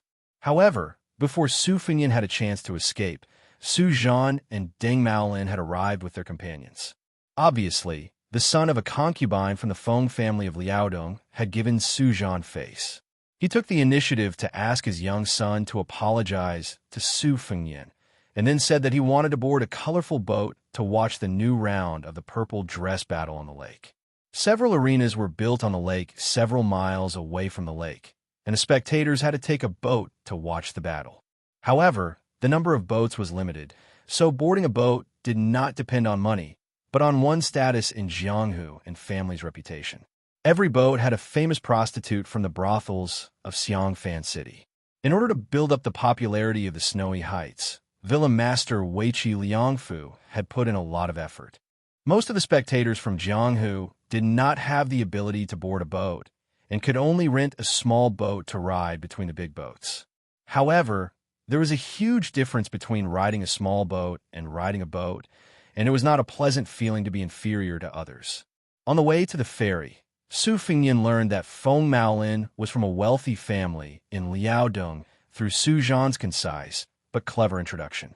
The other 2 pairs of immortal heroes came from similar backgrounds, one from the Huai family, and the other from the Southern Tang aristocratic family. There was an insurmountable gap between aristocratic families and aristocratic families, but for most of the people in Jianghu, it was not easy. It was like a prostitute, but an official prostitute was naturally more valuable than a private prostitute. When Huang Liang was traveling with Su Fengnian, there was nothing he did not know about astronomy and geography. But now, he was very cautious and nervous, and did not even dare to speak loudly, especially when he was interrupted by Deng Maolin before he could finish his self-recommendation. Huang Liang did not take it seriously, and obediently followed behind the crowd. Taking advantage of the fact that the people in front of him could not see him, he put on a high and mighty air and cast sidelong glances at the people around him. When they boarded the boat, Su Fengnian was in a bit of a dilemma. He wanted to board the boat with the horse, but the little steward of Quicksnow Mountain Villa, who was in charge of all the affairs of the boat, did not take the Feng family of Liaodong seriously at all. How could he let a nobody from Jianghu bring an inferior horse to board the boat? Besides, did he know how much a seat could be sold for nowadays? This C-class boat cost 400 taels of silver, and it was priceless. Su Fengyin did not want to complicate things. After everyone had boarded the boat, he handed the horse's reins to a handyman of the villa, stuffed a piece of silver into his hand, and said, "I'm Zhu Jing from the Dragon Palace. Little brother, please inform a woman from the Dragon Palace named Lin Hongyuan that I'm on the C-class boat. If she has time, tell her to wait for me at this ferry." When the servant heard the words Dragon Palace, he immediately looked at the young man with a higher opinion. Dong Sword Pond, Chunny Cottage, and Wild Goose Castle left one after another. At this moment, the Dragon Palace was considered one of the top sects in the villa, and he could not afford to offend any of the people in it, even if they were just cats and dogs. He quietly restrained his arrogance, weighed the weight of the silver, and deliberately put on a troubled face. "Young Master Zhua, I have a hard life. I may not be able to leave for a while, and I'm afraid that I will delay your important business." Su Fengyin did not change his smile and handed over the second piece of silver. "Sorry to trouble you, little brother." He didn't expect that the young servant was also a quick-witted character. He pushed back the second piece of silver and said with a smile, "I have received 10 taels of silver from young Master Zhua. I don't feel bad about the money, but I also want to take advantage of the opportunity to get some immortal aura. If I ask for more, then I will be seen as a man who is not content with money. Our Snow Mountain Villa has strict rules. If by any chance the steward finds out, he will break my hands and feet. Young Master Zhua, don't worry. I will go and report to you. As for young Master's precious steed, this humble one will also have the stable feeded." This was the foundation of a noble family. A servant would be influenced by what he saw and heard, and his conduct would more or less reveal a sense of impartiality. Before the spring and autumn period, the people who sat on the dragon throne had changed one after another. The 10 great clans had always been able to rise and fall as the tide rose and fell. The reason why they were able to stand firm was because of the accumulation of all aspects behind the main branch and the side branch. Su Fengyin looked at the young servant who led the horse away. Suddenly, a thought came to his mind. Would such a guy, who was good at currying favor and was born in poverty, one day have a romantic relationship with a lady from a noble family like Yuchuan? Su Fengyin shook his head and turned back to board the boat. The double-decker colorful boat retracted its ladder, broke through the green lake, and slowly sailed toward the arena. Among the 7 or 8 colorful boats in the distance, 2 of them were 3-storied boats. Su Fengyin stood at the stern of the boat with his hands in his sleeves, silently resisting the bone-chilling breeze that caressed his face. Huang Liang was thick-skinned. Since he could not please the unapproachable couples, he went to play with the 3 children. The child who kicked Su Fengyin said he wanted to ride a horse. So Huang Liang got down on all fours and let the child ride on his waist. Huang Liang smiled brightly. He looked like a dog. Su Fengyin used to laugh at Huang Liang's clumsy showing off in his mind, but this time he could not laugh. Zhou Qinhu could not stand the utilitarian laughter of Su Zhan and the others, so she came out to take a breath of fresh air and stood by the railing near Su Fengyin. Su Fengyin smiled and asked, "Miss Zhou, you have earned the name of Huang Mei Sword?" Chapter 867. At first, Zhou Qinhu thought he was mocking her, but seeing his calm smile and not knowing how to respond, she did not respond. Although she understood the ways of the world, she did not want to do things against her will and speak against her will. This made people feel that she was cold and distant. In fact, to be able to escort Huang Shang to the capital, one could see that she was a warm-hearted and kind-hearted woman. Su Fengyin hid his hands in his sleeves and gently leaned on the railing. He squinted his eyes and smiled. "When I was young, I always wanted to be a famous hero. I wanted to be the type where women would fall in love with me wherever I went. That's why I often discuss with my 2 elder sisters what kind of nickname we should use when we roam the Jianghu in the future. At that time, we wrote down dozens of names on a piece of paper, but we were not satisfied with any of them. They were either not imposing enough or too obscure. I also thought that it would be good to find a beautiful heroine to be my wife. Later, I found out that it was not easy to be a heroine. Practicing martial arts all year round, it was difficult to have tender skin. Not to mention other things, just looking at how awe-inspiring she was when she rode a horse would cause her, but to have calluses. What's more, he had to worry about those followers who prostrated themselves under the skirt of a pomegranate. If by any chance he encountered a highly skilled flower thief or a local hedonistic son of a rich family who was fond of heroines, it would be even more of a headache. I remember the first time I roamed Jianghu, I saw a famous one. Her makeup was so thick that you could smell it from miles away. Her entire body, from the hairpins on her face to the bracelets on her hands, from the clothes on her feet to the boots on her feet, she had a good background. Afterwards, I found out that every shop paid her at least 1 or 200 taels of silver every year. Over time, I did not believe in heroines. I felt that calling a woman a heroine was like scolding her. Zhou Qinhu smiled sweetly. Su Fengyin sighed. Jianghu is actually very similar to the old Western Shu. Before the world was in chaos, Shu was in chaos. The duck knows when the spring river is warm. When the central government is in turmoil, it will inevitably affect other places. Even before the central government is settled, Jianghu is already in a state of panic. Those large and small gangs in Jianghu find a husband early and enjoy life early. Those who marry late or not often do not have the family background to support them. Most of them will be bullied. From the small fish and shrimp of the fish dragon gang to the sword-making family of the Yuyan Mountain Villa, none of them were spared. I heard that the young king of Jing and in Xianxia City is interested in taking a concubine. I don't know how long the Snow Mountain Villa can last. Zhou Qinhu suddenly went straight to the point and asked, "Young Master Su, may I ask if the Dongyue Sword Pond Cottage and Wild Goose Castle leaving the villa together has anything to do with you?" Su Fengyin asked in return. "Miss Zhou thinks so highly of me? Why don't you just ask me if I invited great Emperor Zhenwu?" Zhou Qinghu was about to speak when Su Fengyin smiled and said, "By the way, I'm temporarily a minion of the Dragon Palace in the old Southern Tang Empire. My name is Zhuijing. If someone asks about me in the future, Miss Zhou can answer this way." Zhou Qinhu nodded. Su Fengyin turned around and saw Huang Liang, who was crawling on the outside of the ship, with a calm expression on his face. Zhou Qinhu did not see the slightest fluctuation in his beautiful peach blossom eyes. Not to mention the reasonable disdain and ridicule. She did not even feel pity for him.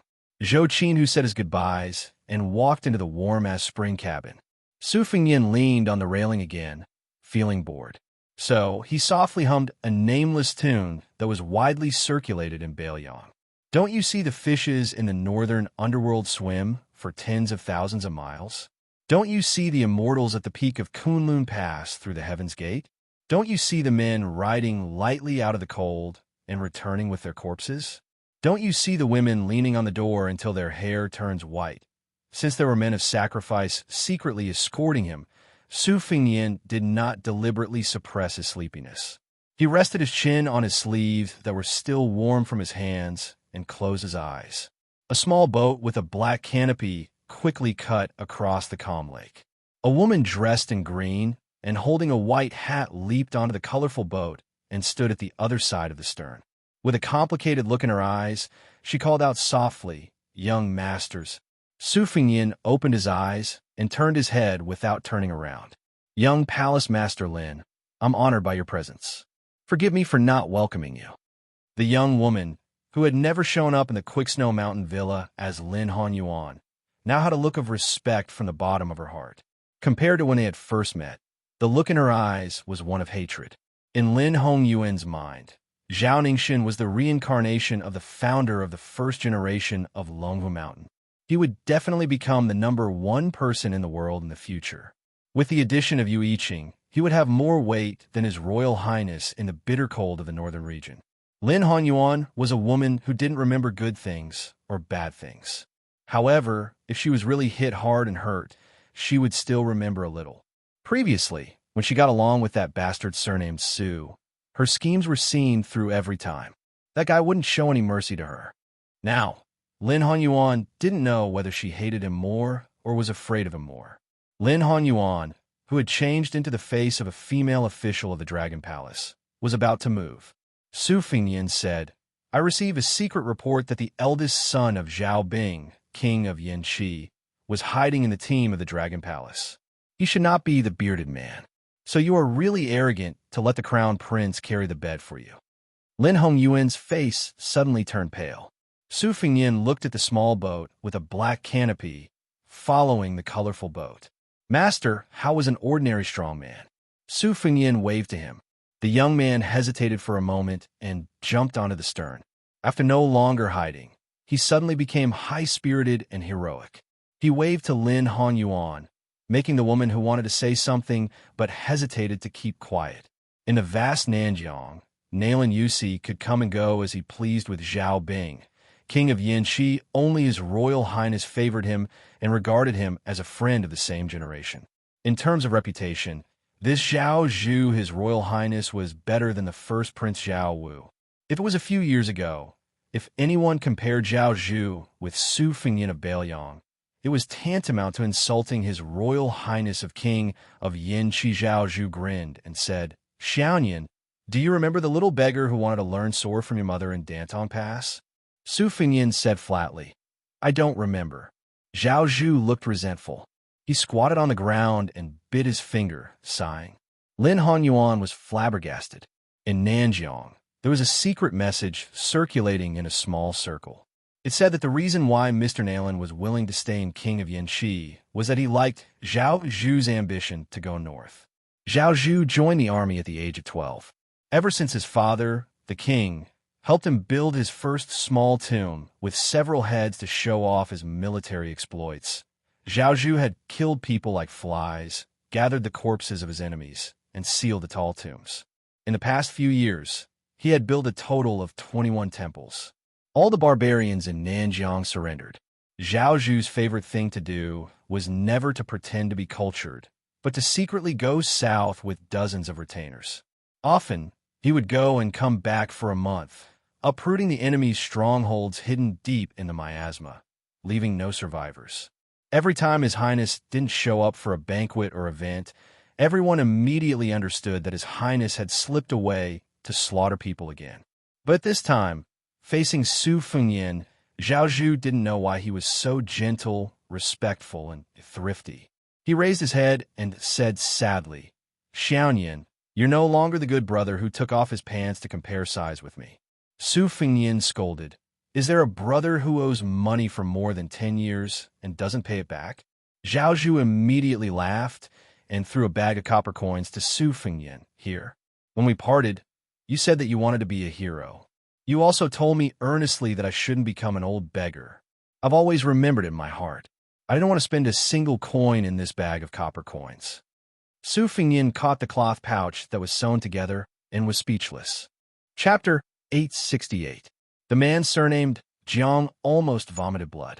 Ji Lu and was the palace master of Dragon Palace, and Cheng Baishuang was the #1 guest. They were the top masters in Nanjiang.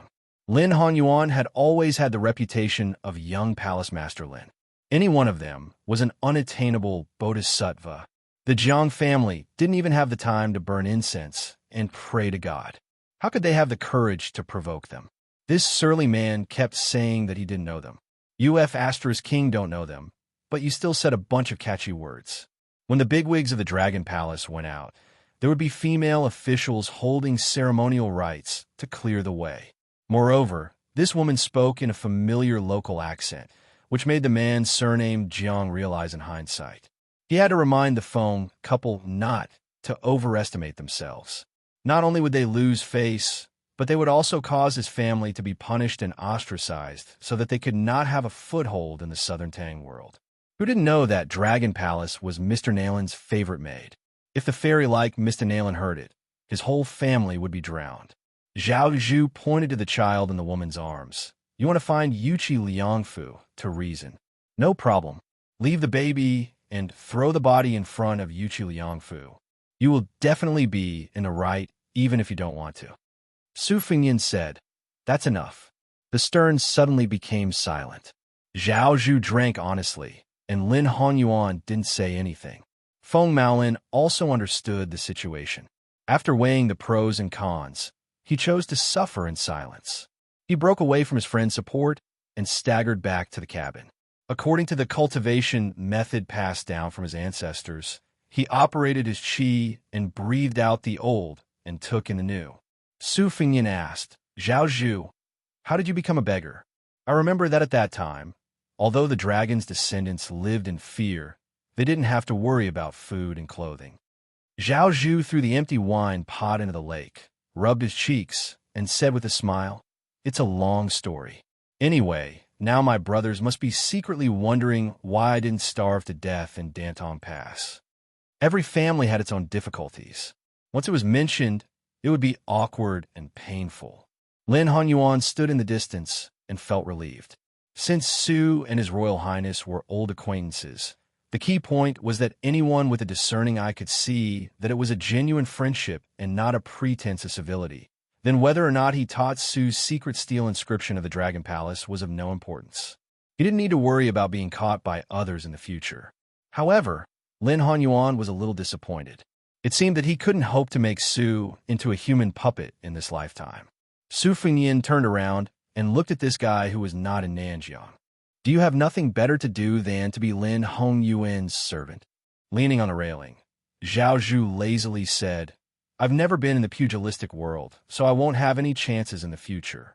As for doing odd jobs for Lin Honyuan, I'll just take it as learning from you that you have a tender heart for the fairer sex. I can't just walk around and say that I'm Zhao Zhu. Heroes of Jianghu, come and kill me if you can." Su Fengyan smiled knowingly. "I have a deep understanding of this."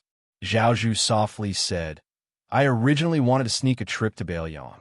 I wanted to go to my aunt's grave and burn 3 incense sticks no matter what. My father also agreed and said that I'll take his share.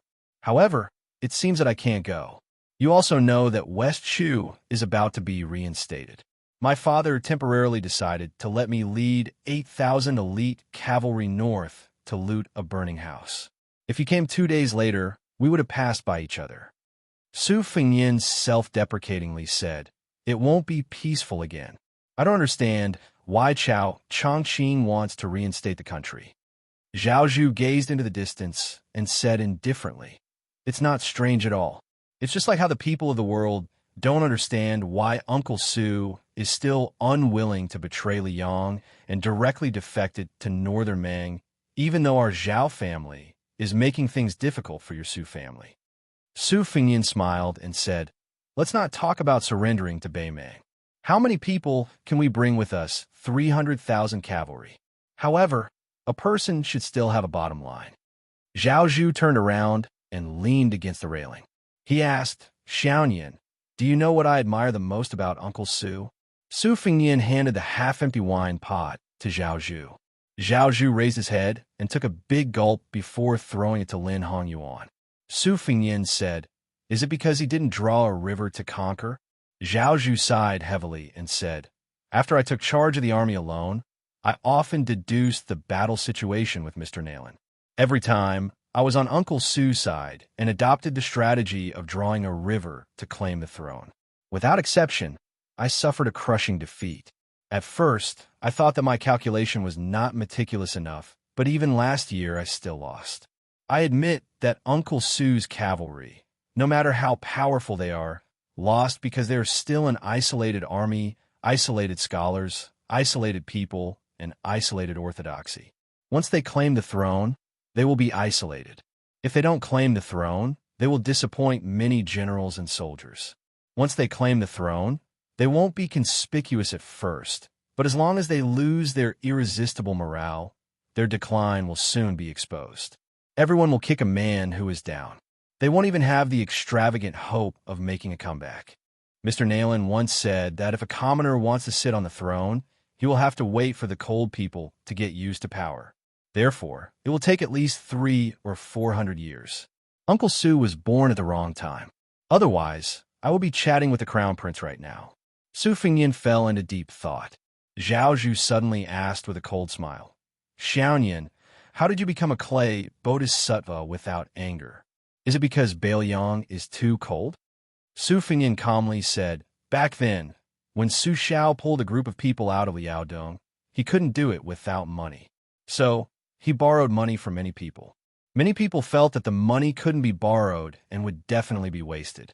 So, they simply closed their doors and refused to visit. Only the Feng family and the other two families were thin-skinned at that time. They couldn't endure Su Xiao's pestering.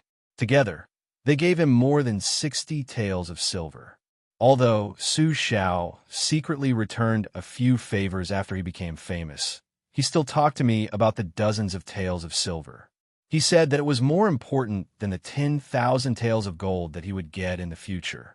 If it weren't for those pitiful pieces of silver, he almost didn't have the determination to leave Liaodong. Zhaozhu nodded and sighed. I understand. #### this month's update. Last month, I owed 5 chapters. This month, I will slowly make up for it. In December, I will go abroad for almost 10 days. Therefore, my goal is not high. I will only write 1 chapter every day. The chapter of White Dragon Suit was not included in today's update. Therefore, I still owe 4 chapters. Author's note: Xianxia is still Xianxia. Reading is like meeting people. Some people may find it boring at first, but they will continue to read. Occasionally, they will be very satisfied. Some people will be shocked at first sight. Then, they will continue to ask the woman to be otherworldly and put on airs like a fairy. Over time, they will be disappointed. Xianxia is a story of beads. Those who are even more impatient can just change the book and pick it up when they remember it.